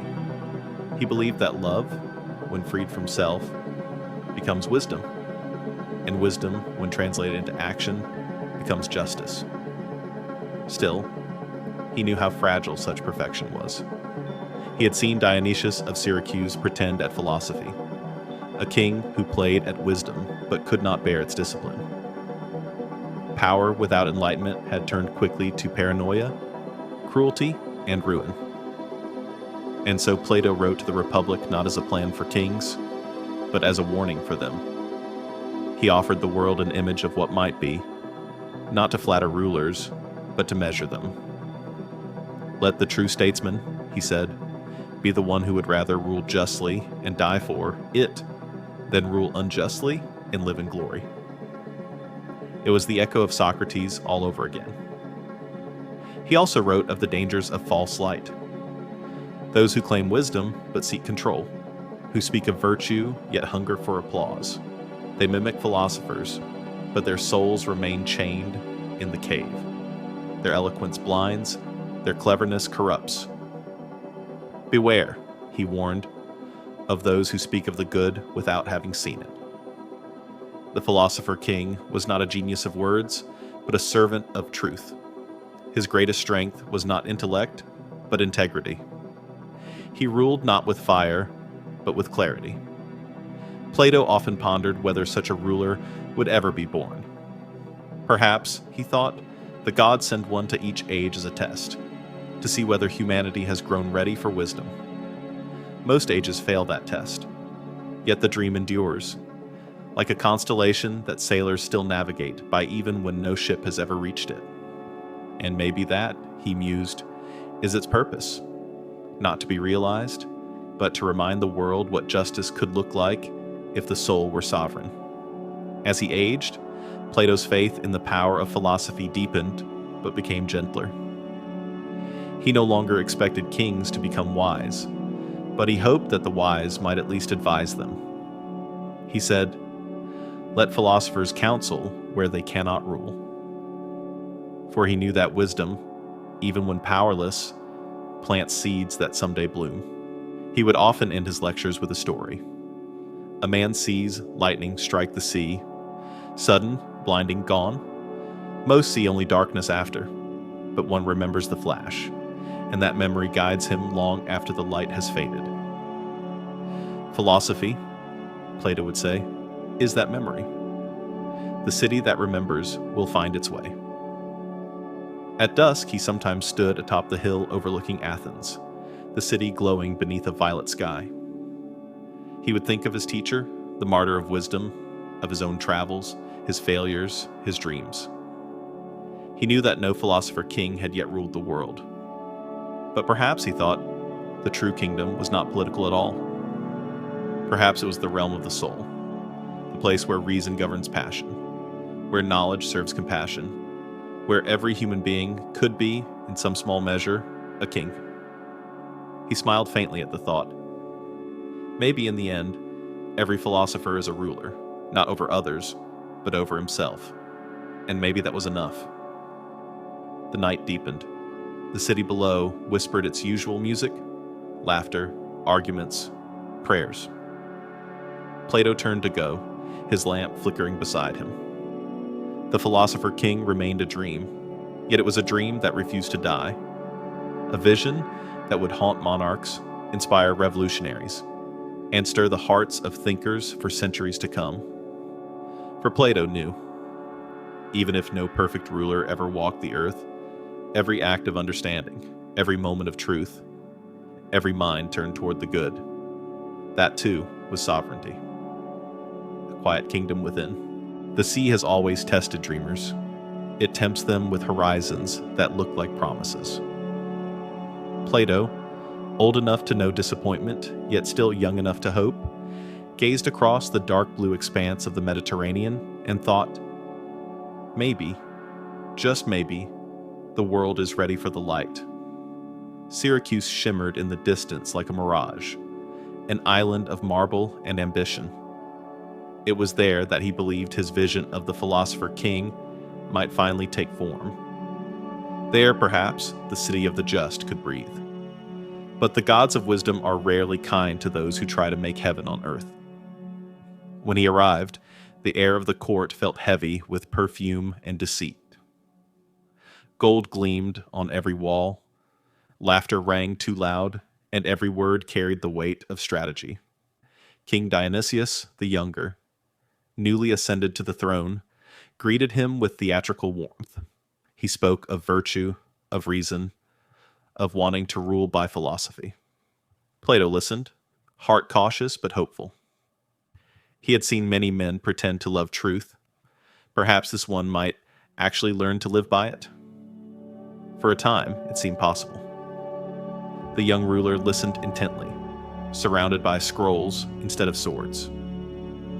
He quoted Plato's words in public, asked questions about justice, attended lectures beneath Sicilian stars. And yet, beneath that curiosity, Plato sensed something restless. The glittering impatience of a man who desired wisdom's crown without bearing its weight. The island felt beautiful and false at once, like a mirror catching sunlight on the sea, dazzling but empty. As days passed, the philosopher realized how little power thought held against vanity. Dionysius wanted the name of philosopher, not its discipline. He adored the idea of ruling by reason, but not the long silence it required. He wanted harmony without self-control, glory without humility. When Plato spoke of restraint, the court grew quiet. When he spoke of justice, courtiers smirked. When he mentioned truth, some eyes rolled in polite exhaustion. Wisdom, it turned out, was dull entertainment compared to intrigue. Philosophy, a decoration on the king's table, admired in the morning, mocked by night. Plato tried to stay patient. He reminded himself that even the best souls begin in the cave. He spoke gently, told stories instead of sermons, sought allies among the thoughtful few, especially Dion, the king's own uncle, a man of integrity and deep admiration for Plato's work. Together, they dreamed of reforming the kingdom from within. They discussed laws, education, the training of guardians, the purging of corruption. For a brief moment, it seemed that reason might take root in royal soil, but envy grows faster than truth. The courtiers whispered that Plato sought to rule through Dion. They fed Dionysius tales of betrayal, hinting that the philosopher's calm eyes hid ambition. The king, fragile and vain, began to listen. Fear and jealousy coiled around him like smoke. One morning, the guards came. The gates of the palace slammed shut behind Plato. He was told that Dion had been exiled, and that his own life hung on mercy's edge. The philosopher who had come to teach justice was now accused of conspiracy. For weeks he was held under watch, confined to narrow rooms where the sea breeze could be heard but not felt. He watched from a window as ships came and went, traders, soldiers, dreamers, all chasing their own illusions. He wondered if he too had been chasing one. When at last he was allowed to leave, his departure was quiet, almost secret. He boarded a ship bound for home, his heart heavier than the sand in its ballast. The same sea that once promised paradise now whispered of failure. During the voyage, storms rose. Waves broke over the deck, and the wind howled like some mocking spirit of the gods. Plato held the railing and thought, so this is what it means to carry an idea into the world. Each gust tore at him like doubt. Each flash of lightning revealed how small human reason looked beneath the sky. He had believed that philosophy could heal the state, that if a man could be made wise, he could make others wise. Now he began to see the cruelty of that faith. The soul might turn toward the good, but power turns men toward themselves. He reached Athens thinner, quieter, his hair now streaked with white. The academy welcomed him like a father returned from war. Students gathered, eager for stories of kings and courts, of wisdom triumphant. He told them instead of the fragility of truth. Philosophy, he said softly, is not for kings. It is for the soul. They looked at him, puzzled. Had he not always taught that rulers must be wise? He nodded, smiling sadly. Yes, he said, but they must first wish to be healed. And that, my friends, is the rarest wish in the world. For a time he wrote nothing. He walked the gardens at dawn, listening to birds in silence. Sometimes he would stop by the marble bench where Socrates had once sat in his memory and speak aloud, as if to a ghost. Master, he whispered, I tried to bring the light into the city, but they closed their eyes. Then, almost smiling, he added, perhaps it is enough that we keep the fire burning, even if no one warms their hands by it. But even wounds, when deep enough, give birth to wisdom. Failure, for Plato, became a second teacher. It taught him that the world cannot be ruled by philosophy until the heart of man learns to love truth more than comfort. It showed him that no structure, however perfect, can stand on souls still divided against themselves. He realized that the city of the just would never be built in stone. It would have to live in thought, in the unseen republic of minds that love the good. Each thinker, each seeker, would be its citizen, and the academy would be its capital. Years later, when a friend asked him about Syracuse, Plato did not speak with bitterness. He said only, the sea taught me what reason could not, that the world's winds are stronger than any man's design, but it also taught me to steer by the stars. He meant that even failure can serve truth if one learns from it. The storm that wrecks the ship may still teach the sailor how to navigate. And perhaps, he mused, the gods had sent him not to found a perfect city, but to understand why no such city could ever last.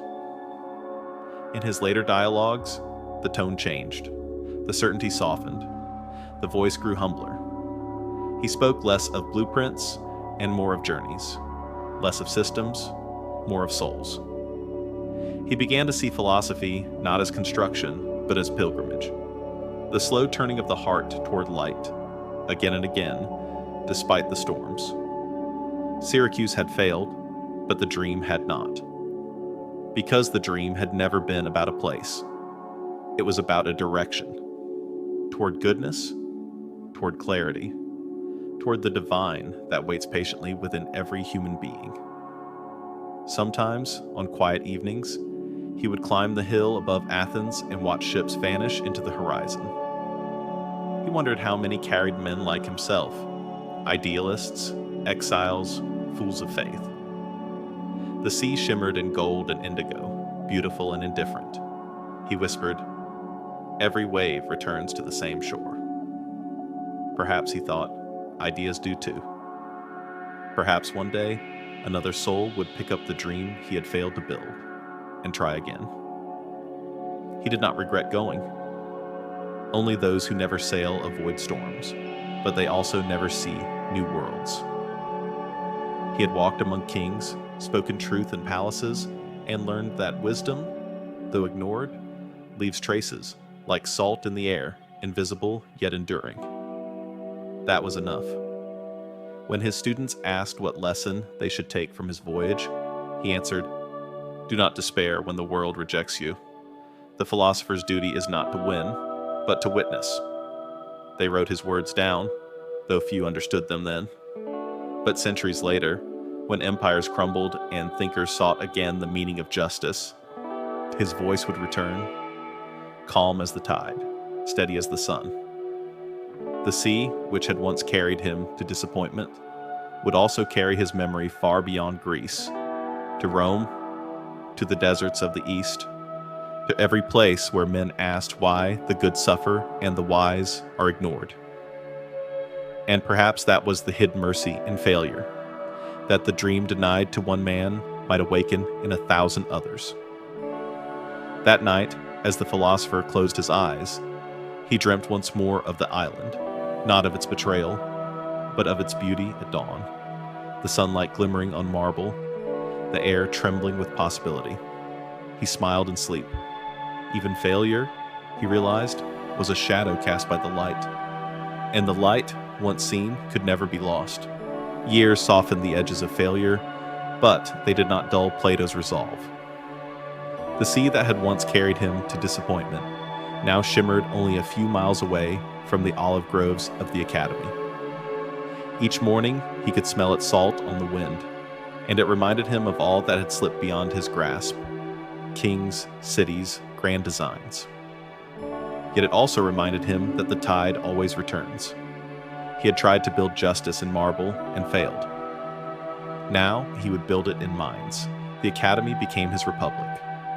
Invisible, orderless, ruled only by conversation. There were no guards, no walls, no throne.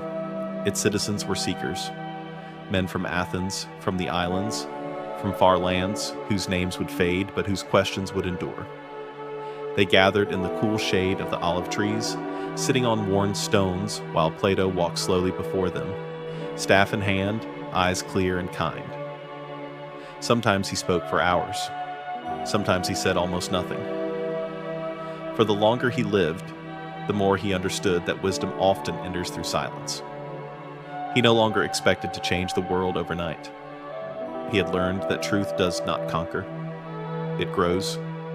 It spreads quietly, from mind to mind, like roots beneath soil. Each student who turned toward reason was another spark of order in the chaos. He told them, "The state is born anew every time one soul remembers what justice is." And so he planted them like seeds.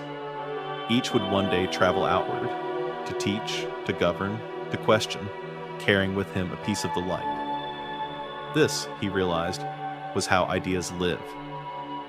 Not through monuments, but through inheritance. The academy itself was modest. A grove, a few stone benches, a small library that smelled of wax and ink. But in that simplicity lay grandeur. For there, human thought was learning to speak to eternity. Students debated geometry as if it were prayer. They discussed ethics beside the murmur of cicadas. Sometimes laughter echoed through the trees, and Plato smiled. The laughter of minds at play was proof that philosophy was still alive. He no longer lectured like a prophet, he guided like a gardener. When arguments grew heated, he would raise his hand and say, "Gentlemen, remember, truth has no need to shout." And the grove would fall quiet again, bathed in the soft gold of late afternoon. Among those who came to learn was a restless young man named Aristotle. Sharp-eyed, questioning, impatient, he admired his master, yet challenged him openly. Where Plato saw eternal forms, Aristotle saw living matter. Where Plato searched for the perfect world, Aristotle studied the imperfect one. And, though their visions would diverge, Plato loved him nonetheless. He saw in the youth the future of philosophy, proof that thought must evolve or die.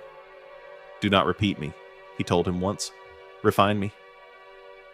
Even contradiction, he believed, was a form of continuation. Truth, like light, reveals itself through reflection and refraction alike. At night, when the students had gone and the wind rustled through the trees, Plato would sit alone beside a small lamp and read over his old dialogues. He would trace the names, Socrates, Glaucon, Adeimantus, and feel their voices return. Sometimes he smiled, sometimes he sighed. He noticed how his younger self had written with certainty, how every argument aimed for final answers. Now, older, he found beauty in uncertainty. The dialogues no longer felt like conclusions, but like living conversations, unfinished, alive, breathing through the centuries. That, he realized, was what they were meant to be. Not dogma, but invitation. He had preserved not doctrines, but a way of asking. When travelers came to Athens, they sought him out like pilgrims seeking an oracle. They expected pronouncements, commandments, revelations. Instead, they found an old man who asked questions and then listened. "Master," one said, "what do you believe is the purpose of life?" Plato looked toward the horizon, where the last light of day blurred sea and sky into one vast mirror. "To learn to see clearly," he answered, "and to love what is seen." The visitor frowned. "And what then is seen?" Plato smiled softly, "That everything visible hides the invisible." It was the same lesson he had taught all his life, that the real is deeper than appearance, that wisdom is love, disciplined by truth. Athens had grown noisy again. Politics, theater, war. The city still chased glory and forgot goodness, as it always had. But Plato no longer felt anger. He had come to see history as the slow education of the human race. Civilizations, like souls, wander, stumble, learn. No age is wise forever, but none is wholly lost. He told his students, "Do not curse the city for its blindness. Once we too were blind. Teach it patiently as the gods teach us, by repetition, by mercy." It was the same compassion Socrates had shown to the ignorant, now reborn in his students' gentler old age. Sometimes he would walk down to the port and watch children play by the water. Their laughter carried across the waves. The sight made him feel strangely peaceful. Perhaps, he thought, this was the truest form of philosophy. Not debate, not books, but the innocence of wonder. The child who asks why is already halfway to wisdom. He would sit on the rocks, sketching figures in the sand, triangles, circles, small patterns that vanished as the tide came in. It amused him to think that the sea, eternal and indifferent, kept erasing his symbols, as if reminding him that all human work, even philosophy, was temporary. Only the longing for truth endures. In his last years, Plato often dreamed of Socrates. Sometimes the old teacher appeared at dawn, sitting by the riverbank, smiling as if nothing had changed. They spoke of the soul, of justice, of the strange beauty of existence. And always, before fading, Socrates would say, "You see now, don't you? The light was never ours to own, only to reflect." He would wake with tears and gratitude. For the first time, he no longer feared death. If the soul is immortal, then conversation never ends. When the end finally came, it was quiet, as philosophy itself. They say he died in his sleep, surrounded by his students, after spending the evening discussing the nature of happiness. Outside, the olive branches swayed gently, whispering like soft applause. The lamp beside him burned low, its flame steady until dawn. The next morning, the city woke to ordinary life. The marketplace bustled, the theaters prepared their plays, the ships set sail. Few noticed that a man who had once tried to redesign the cosmos had left it silently. But somewhere, in the still air above the academy, something unseen endured. The faint resonance of his thought, echoing like the last vibration of a lyre string. That was his true monument, not stone, not empire, but resonance. Years became decades, decades became centuries. Empires rose and fell, gods changed names. Yet, in dusty rooms, in candlelight and ink, men and women continued to read his dialogues. They argued, misunderstood, rediscovered. His words traveled farther than any fleet, through Alexandria's libraries, through the monasteries of the Middle Ages, through the universities of every age that dared to think. Even when burned, banned, forgotten, they reappeared. Like embers buried in ash, they waited for breath. For truth, Plato believed, cannot be destroyed, only delayed. And so the dream survived. It lived in the questions of scholars, in the conscience of rulers, in the trembling wonder of anyone who ever asked, "What is good?" It survived in the design of cities, in the geometry of cathedrals, in the laws that sought fairness, in the poets who whispered of the soul.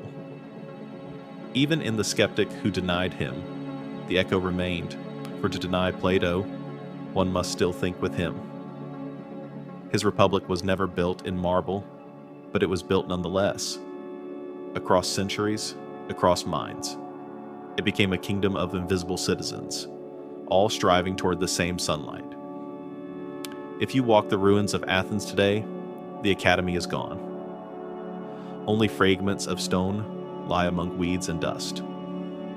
But when the wind moves through the olive trees, it carries a certain rhythm, gentle, questioning, alive. And perhaps, if one listens closely, one might hear the faint murmur of an old man saying, "Look beyond the shadows." For the dream did not die with him. It crossed time itself, changing form but never essence, like light bending through glass, still radiant after every fracture. Plato's perfect world remains not above us, but within us. A quiet conviction that reason, beauty, and goodness are real, and that the soul, even in darkness, still remembers the sun. Time, Plato once wrote, is the moving image of eternity. And so, as the centuries turned, his words moved through history like a shadow cast by something timeless. Every age found itself in conversation with him, sometimes gently, sometimes in defiance, but always with recognition. For philosophy, he had said, is not a doctrine, it is a dialogue. And his own never truly ended, it only changed partners. In the quiet dawn of the Hellenistic world, his academy still stood. Generations of thinkers walked the same grove, repeating his questions in different tongues. They no longer saw his face, but they felt his presence, as if the air itself remembered his cadence. One would quote him, another would argue, a third would smile at the contradiction. And in that small act of debate, Plato lived again. He had once feared that truth would perish in politics. Now it hid safely in conversation. Empires could burn books, not questions. When Rome rose, the republic he had imagined was reborn in a different costume. Senators quoted him between battles. Architects measured temples with his sense of proportion, and jurists borrowed his language of order. Even as they worshipped power, they could not help admiring the man who had worshipped justice. The philosopher who had failed to rule a city ended up shaping a civilization. Centuries later, when Augustine wrote of the city of God, he built it on foundations Plato had drawn in dust. He saw, as his Greek ancestor had seen, that no earthly empire could last, and that the true republic must exist in the soul. Between Athens and the early church stretched a golden thread, thin, trembling, unbroken. Through the dark ages of forgetting, that thread survived. Monks copied his dialogues by candlelight, their ink freezing on parchment and stone cells. Outside, kingdoms crumbled. Inside, questions remained. Why are we here?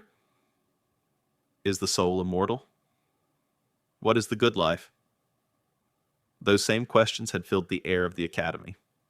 Now they filled monasteries. Plato's voice whispered through the cloisters like wind through a keyhole. Each scribe who traced his words kept alive, not just philosophy, but the memory of light. Then came the Renaissance, Europe's own awakening from the cave. Artists rediscovered geometry and called it beauty. Poets rediscovered the soul and called it dignity. They read his dialogues not as relics, but as mirrors. The painter mixing color, the astronomer charting stars, the architect balancing arch and column, each, knowingly or not, followed the same proportions Plato had once glimpsed in the world of forms. He had said that truth and beauty were one. Now Florence, Venice, and Rome tried to prove him right in stone and song. The republic he dreamed of returned, not as law, but as art. Time carried him onward. Descartes would duel with his ghost, seeking certainty in thought. Kant would wrestle with his shadows, building moral law from reason alone. Nietzsche would challenge him, calling the world of forms a lie that denied life's chaos. Yet, even in rebellion, they spoke his language. To reject Plato was still to converse with him. His ideas became like the sea, each new philosopher a wave rising against it, yet made of the same water. In every age, his cave found new shapes. In medieval cathedrals, where sunlight pierced stained glass, man learned again that light defines darkness. In laboratories, where scientists sought the patterns behind nature's veil, his faith in invisible order reappeared as physics. And in the quiet heart of anyone who ever wondered whether the world they see is all there is, Plato's Allegory stirred once more. He had turned philosophy into a mirror, and the mirror kept reflecting. Even now, millennia later, the dialogue continues. In classrooms where chalk dust floats like ancient pollen, students read his words aloud, uncertain yet spellbound. Some argue, some yawn, some feel something move quietly inside. A recognition, like remembering a dream they once had but forgot. Plato would have smiled at that moment. For he had never asked to be believed, only to be questioned sincerely. He knew that the soul grows by dialogue, not by agreement. And so, each time a mind argues with him, it becomes his student. Time, for him, was never an enemy. He believed that eternity needs time to reveal itself, the way melody needs silence. If truth were absolute, it would remain unseen. But through generations, through the erosion of certainty, it shows new faces of the same form. Every misunderstanding becomes a step toward deeper understanding. The philosopher, he said, must never despair when misread. To be misinterpreted, he might have written, is to still be heard. Perhaps that is why his words endure, even in an age of machines and light that never sleeps. We too live in a cave, our shadows cast not by fire, but by screens. And yet, his question remains the same. What is real? We scroll, we watch, we believe we know, but do we see the sun or only its reflection? The dialogue goes on. The actors change, the stage remains. And Plato, patient as always, listens across millennia, asking softly, "Have you turned yet toward the light?" For all his metaphysics, his dream was never abstract. He wanted souls to become kind. He wanted cities to be gentle. He wanted the love of truth to shape the love of one another. And that desire, that simple human yearning for harmony, proved more durable than any theory. It survived because it spoke not to intellect alone, but to longing. To seek the good, he said, it's to seek our own reflection in the divine. On some nights, when the world grows quiet enough, you can imagine time itself bending over the ruins of Athens, whispering into the dust, "Your words still breathe, old philosopher." The olive trees sway, the stars watch silently. Somewhere, a student opens the Republic, and another small fire begins to glow in the endless cave of history. And time, smiling like a patient teacher, waits for the next answer. For the dialogue will never end. As long as there are minds to question, hearts to wonder, eyes to lift toward the unseen, Plato's voice will find them. He is not buried. He is echoed. He is not gone. He is multiplied. And perhaps that was his truest victory. Not that he defined truth, but that he taught the world how to look for it. He gave us not conclusions, but beginnings.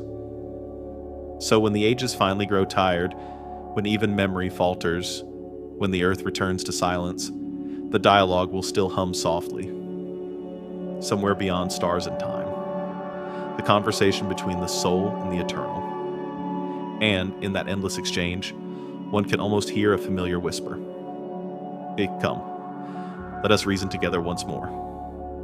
The fire still burns, the shadows still dance, and truth is waiting outside the cave. In the twilight of his years, when Athens began to fade into mist and memory, Plato returned to the allegory that had once defined his soul. He had written it long ago, in the voice of Socrates, speaking of prisoners chained in darkness, mistaking shadows for truth.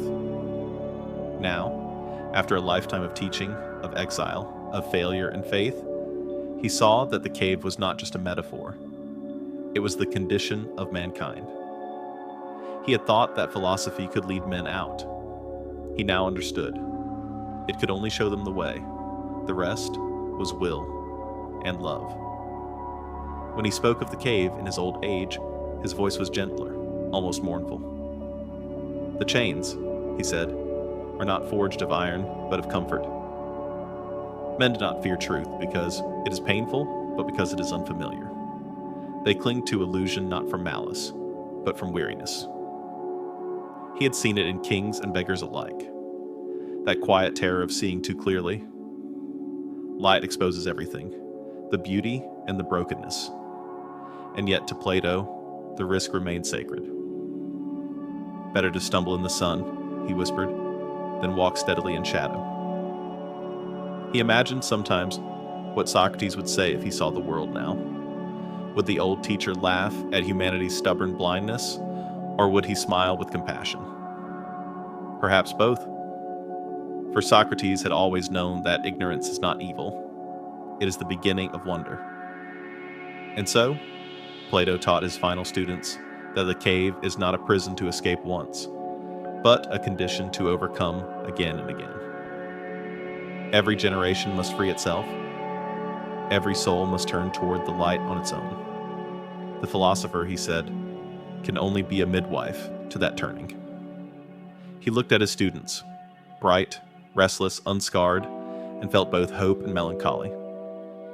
They wanted clarity, answers, formulas. He wanted to give them something rare, humility before mystery. The more you see, he told them, the more you will realize how little can be seen. They laughed softly, not yet understanding. He smiled back. The truth, he knew, always begins as irony. At dusk, he often sat at the edge of the academy's grove, watching the city flicker below. Torches glowed along the streets, lanterns shimmered in windows, countless little fires and countless little caves. Each flame cast its own shadows on its own wall. And he wondered, had humanity ever truly left the cave, or had it merely built brighter fires within it? He realized that civilization itself might be another cave, larger, more sophisticated, but still ruled by illusions. Wealth mistaken for virtue, eloquence for wisdom, opinion for truth. He sighed, not in despair, but in understanding. Perhaps this was how the gods themselves had designed it, not as punishment, but as practice. For what is a life if not the soul's slow turning toward the good? The cave was not a curse, but a classroom. The shadows were lessons, and each act of understanding, each flicker of love or beauty, was a step upward, toward the mouth of light. He saw that his entire life had been that ascent. The young man who had wept at Socrates' death had been chained by grief. The traveler who sought wisdom in Egypt and Sicily had been bound by hope. The old philosopher who now sat in stillness had learned that the chains never fully vanish. They only grow lighter as one learns to see through them. One evening, as the sun bled across the horizon, Plato told his students a story. It was familiar, yet new. Imagine, he said, that one day a man leaves the cave again. He walks into the sunlight and sees the world as it truly is, vivid, alive, overflowing with form and meaning. He feels joy so vast that it hurts. But when he turns back to the cave, he hesitates. He knows that those below may not listen, that they may call him mad, that they may kill him as they once killed others. Still, he returns. Why? He paused. The grove was silent. Because, he said softly, the light is not complete until it is shared. That was the heart of his faith. That knowledge must become compassion. To know the good is to love, not to judge.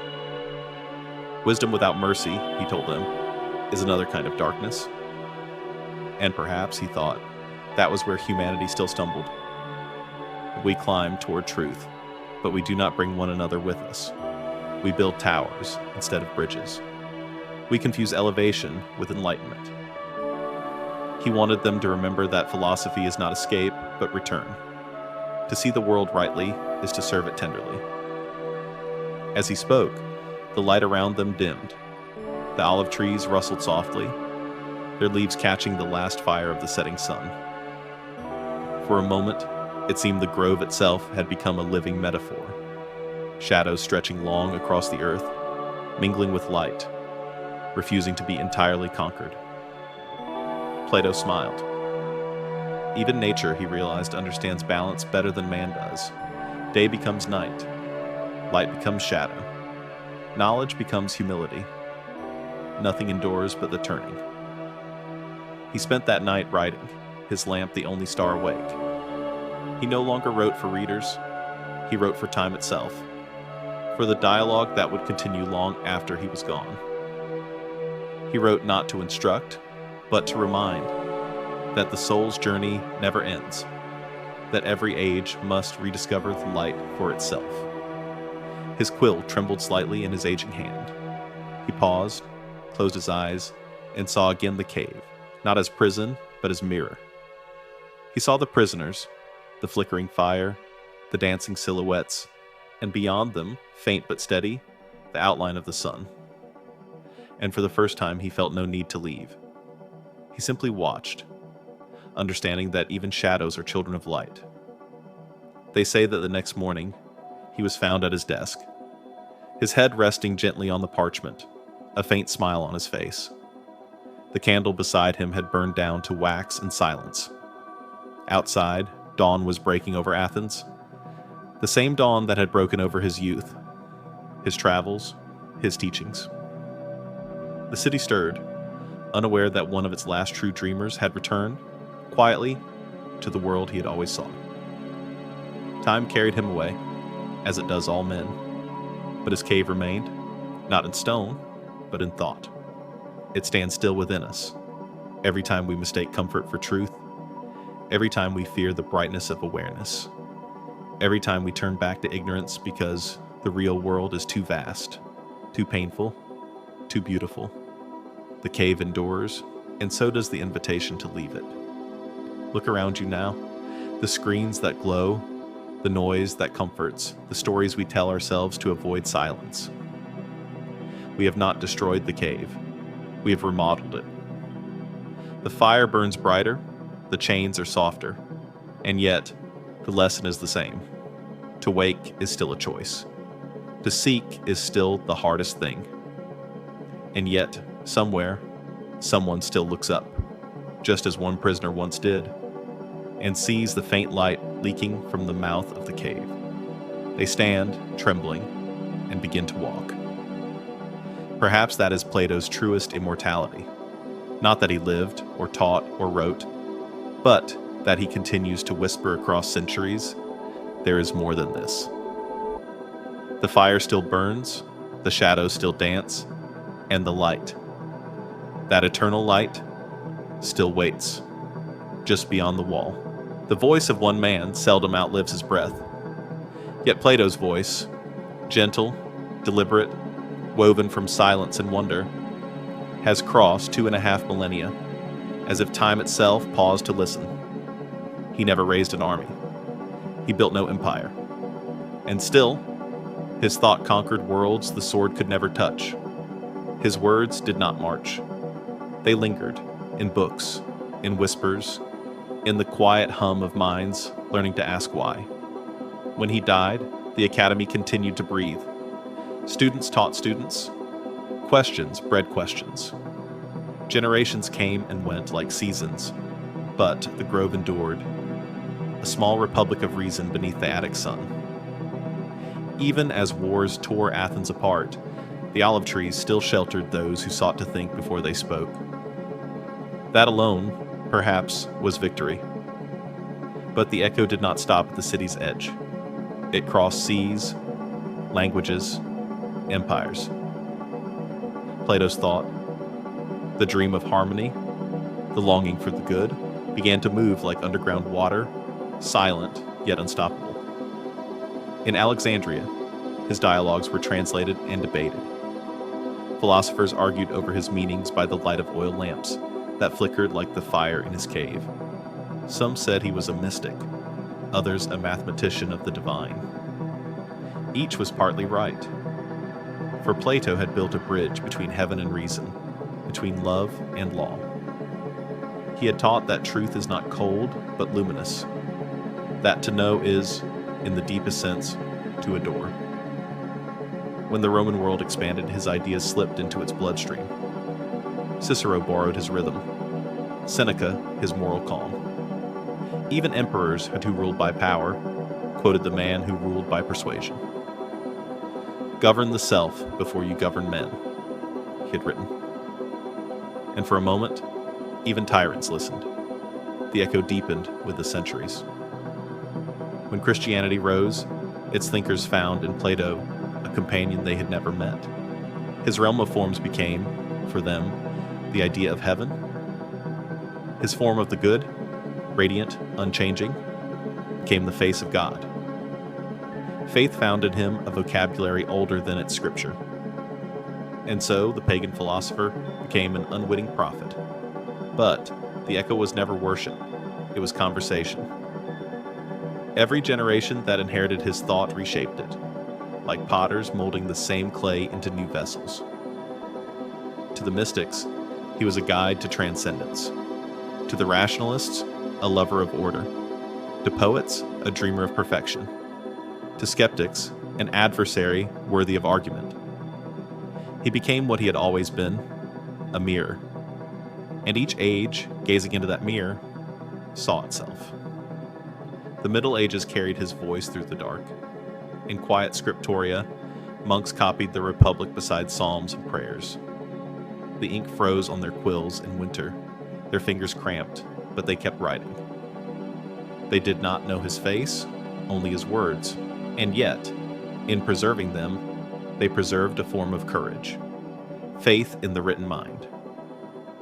One of those monks once wrote in the margin of a tattered manuscript, "Here speaks a man who saw the world as God might see it." The line was humble, anonymous, almost invisible. But that is how the echo worked, not in proclamations, but in whispers. Then came the Renaissance, when Europe awoke from centuries of sleep. The painters rediscovered geometry, the architects rediscovered proportion, and in those shapes, they recognized Plato's memory. The belief that beauty is the shadow of truth. Michelangelo carved justice into marble. Brunelleschi built cathedrals whose domes imitated the harmony of the cosmos. Every brushstroke and column was a prayer to his invisible forms. The philosopher who had once failed to reform a city now reimagined civilization. He had become the ghost in its architecture, the geometry of the soul. When the Enlightenment dawned, his spirit returned again, though clothed in new skepticism. Descartes, Locke, Kant, they all stood, knowingly or not, in the same long light. They wrestled with his ghosts, argued with his questions, built on his scaffolding. To seek reason, to define justice, to measure knowledge itself, all were echoes of Plato's first impulse, to find what is real beneath the appearance. Even when they disagreed, they used his language. For the vocabulary of thought itself was born in his sentences. And still the echo widened. Poets heard it in the rhythm of nature. Scientists heard it in the symmetry of equations. Revolutionaries heard it in the cry for justice.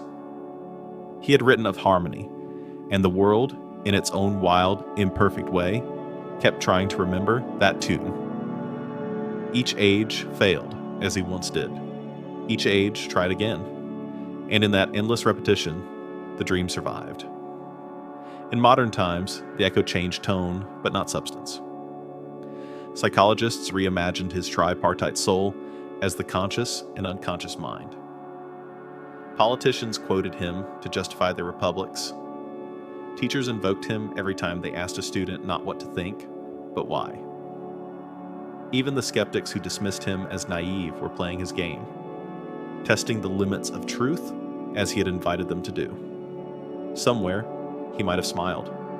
The dialogue still alive, the cave still crowded, the fire still burning. Today, his name appears on textbooks, his words carved on campus gates, but his truest presence is quieter. It's in the moment someone pauses before answering, that half second of inward turning where thought meets conscience. It's in the child who stares at the stars and feels that strange ache called wonder. It's in every question that refuses to die.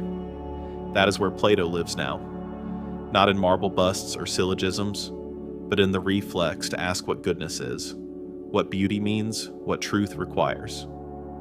He lives wherever the mind dares to climb out of the cave. If he could see us, perhaps he would laugh softly. He would see our new fires, our glowing screens, our algorithms, our digital shadows. He would recognize the cave immediately, and yet he would not despair. He would only repeat his question, "Have you looked up lately?" For all our progress, we are still his students, still squinting against the light, still learning that seeing is not the same as knowing. And yet, he might also be proud, because the dialogue he began has outlived every empire, every war, every fleeting god. It continues each time one human being turns to another and says, "Tell me what you think." That simple act, the exchange of understanding, is philosophy. And in that act, Plato still speaks. He has become less a person and more a pattern, the rhythm of questioning that hums beneath all human thought. So, if you stand someday among the ruins of Athens, listen closely. The city is gone, but the echo remains. You can almost hear it in the wind that moves through broken columns. Not a shout, not even a whisper, but a calm invitation. Come, sit, let us reason together. And if you listen long enough, the echo becomes your own voice. That is the final mystery of Plato. His philosophy was never meant to be followed. It was meant to awaken the philosopher in everyone. There is a silence that falls at the end of every great story, the kind that feels not empty, but complete. When Plato left the world, that silence seemed to descend over Athens, yet beneath it, something continued to glow, like a lamp left burning after the reader has gone to sleep. It was his light, faint to the eyes, but eternal to the mind. He had not invented truth. He had only pointed toward it.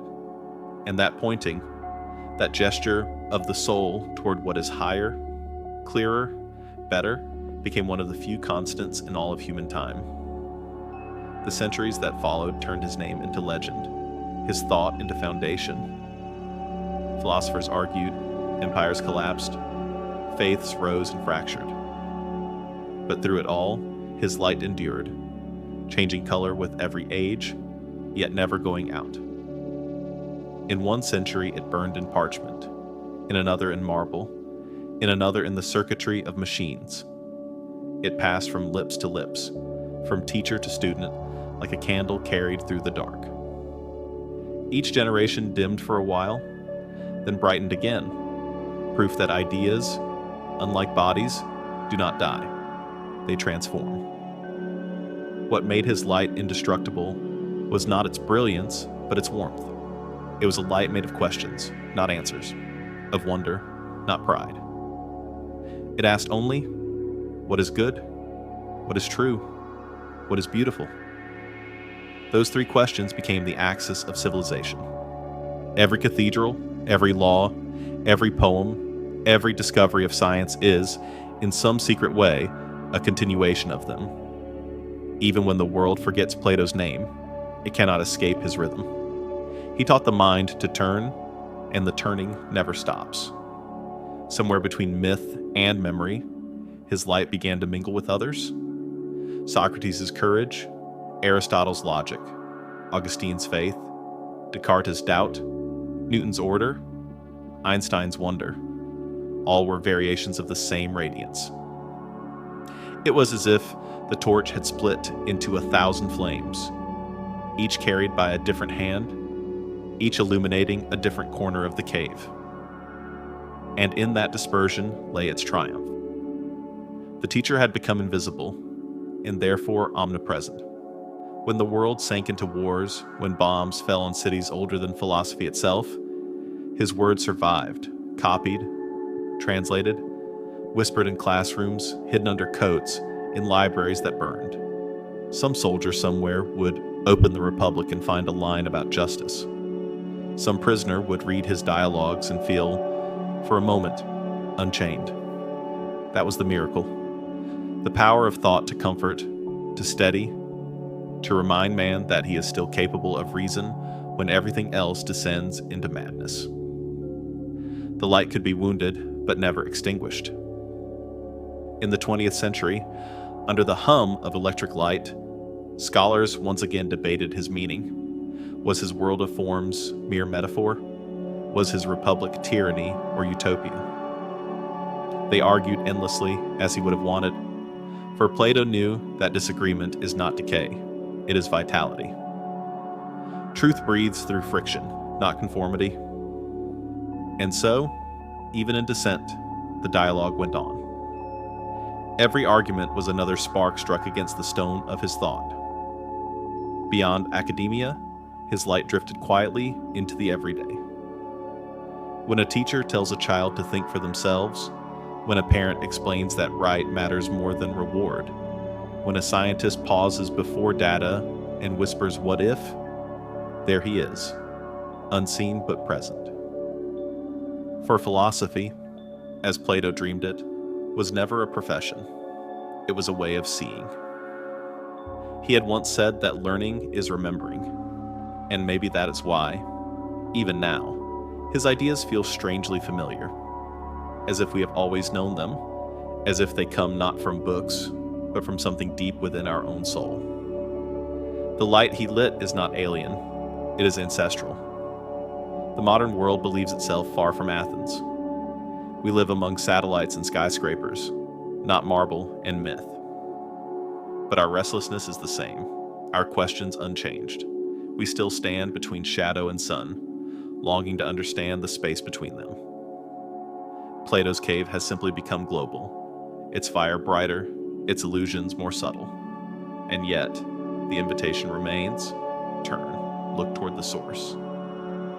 He would tell us that the truest revolution is inward, that progress without reflection is only faster blindness, that freedom begins not with breaking chains, but with seeing them. Sometimes in the quiet of night, a reader somewhere opens a page and finds themselves face to face with his voice.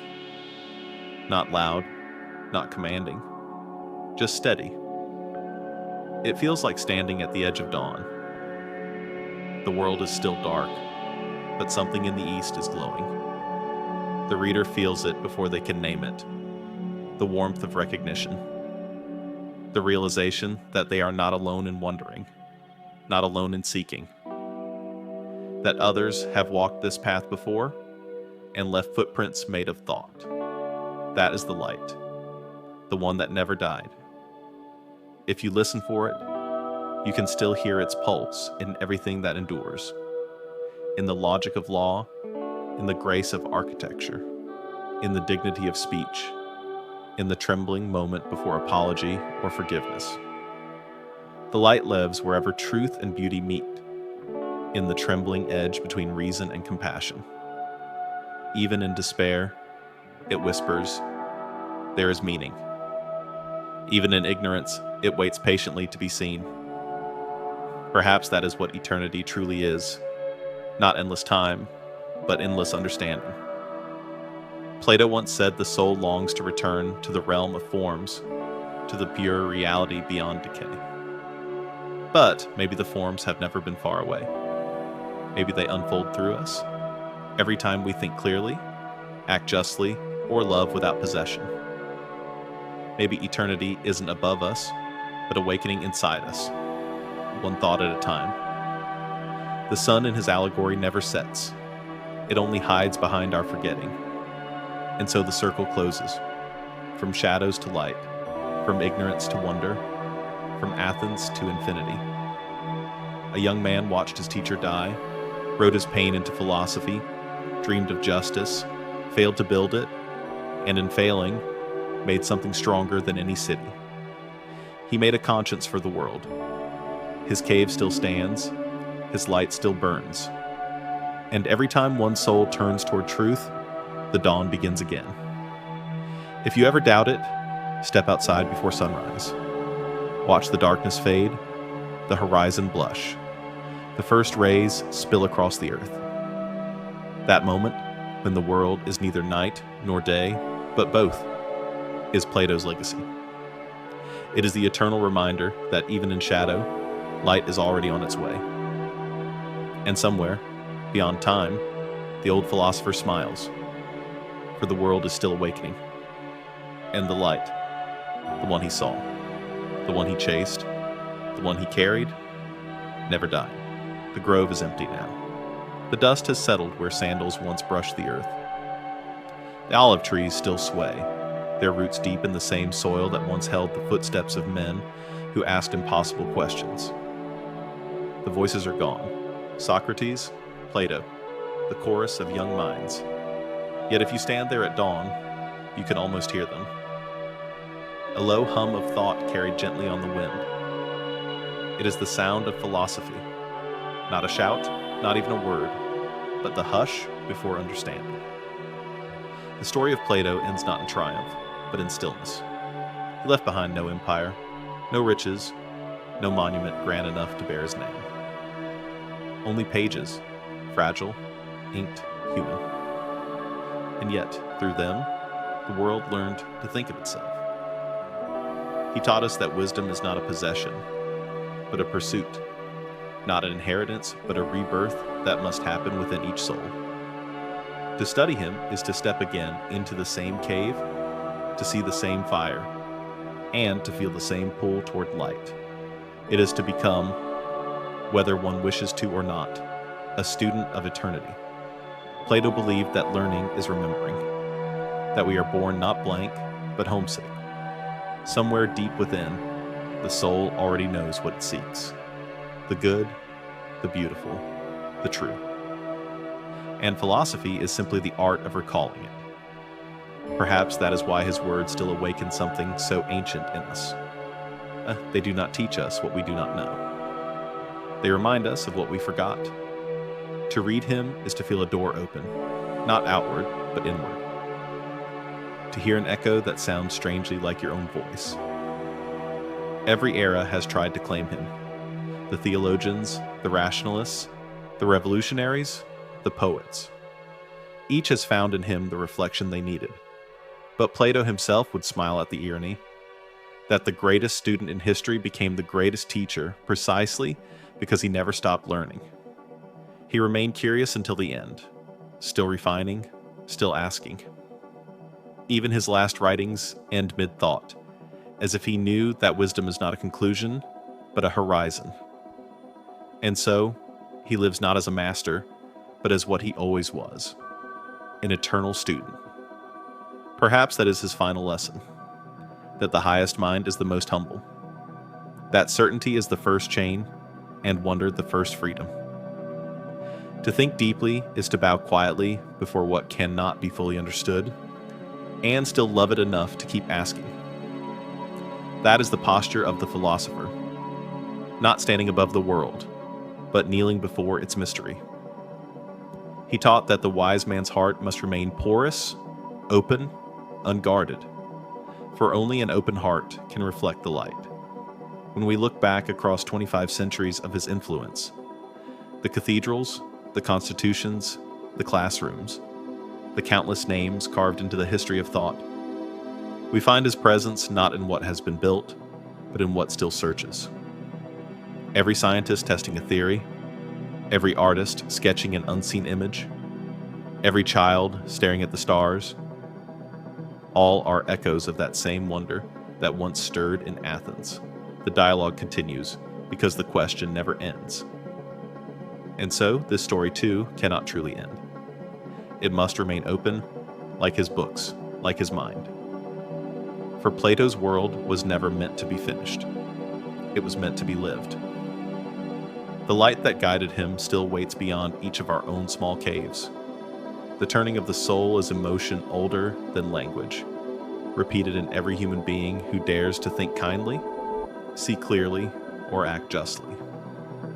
The perfect world he dreamed of was never somewhere else. It was here, in the act of seeking.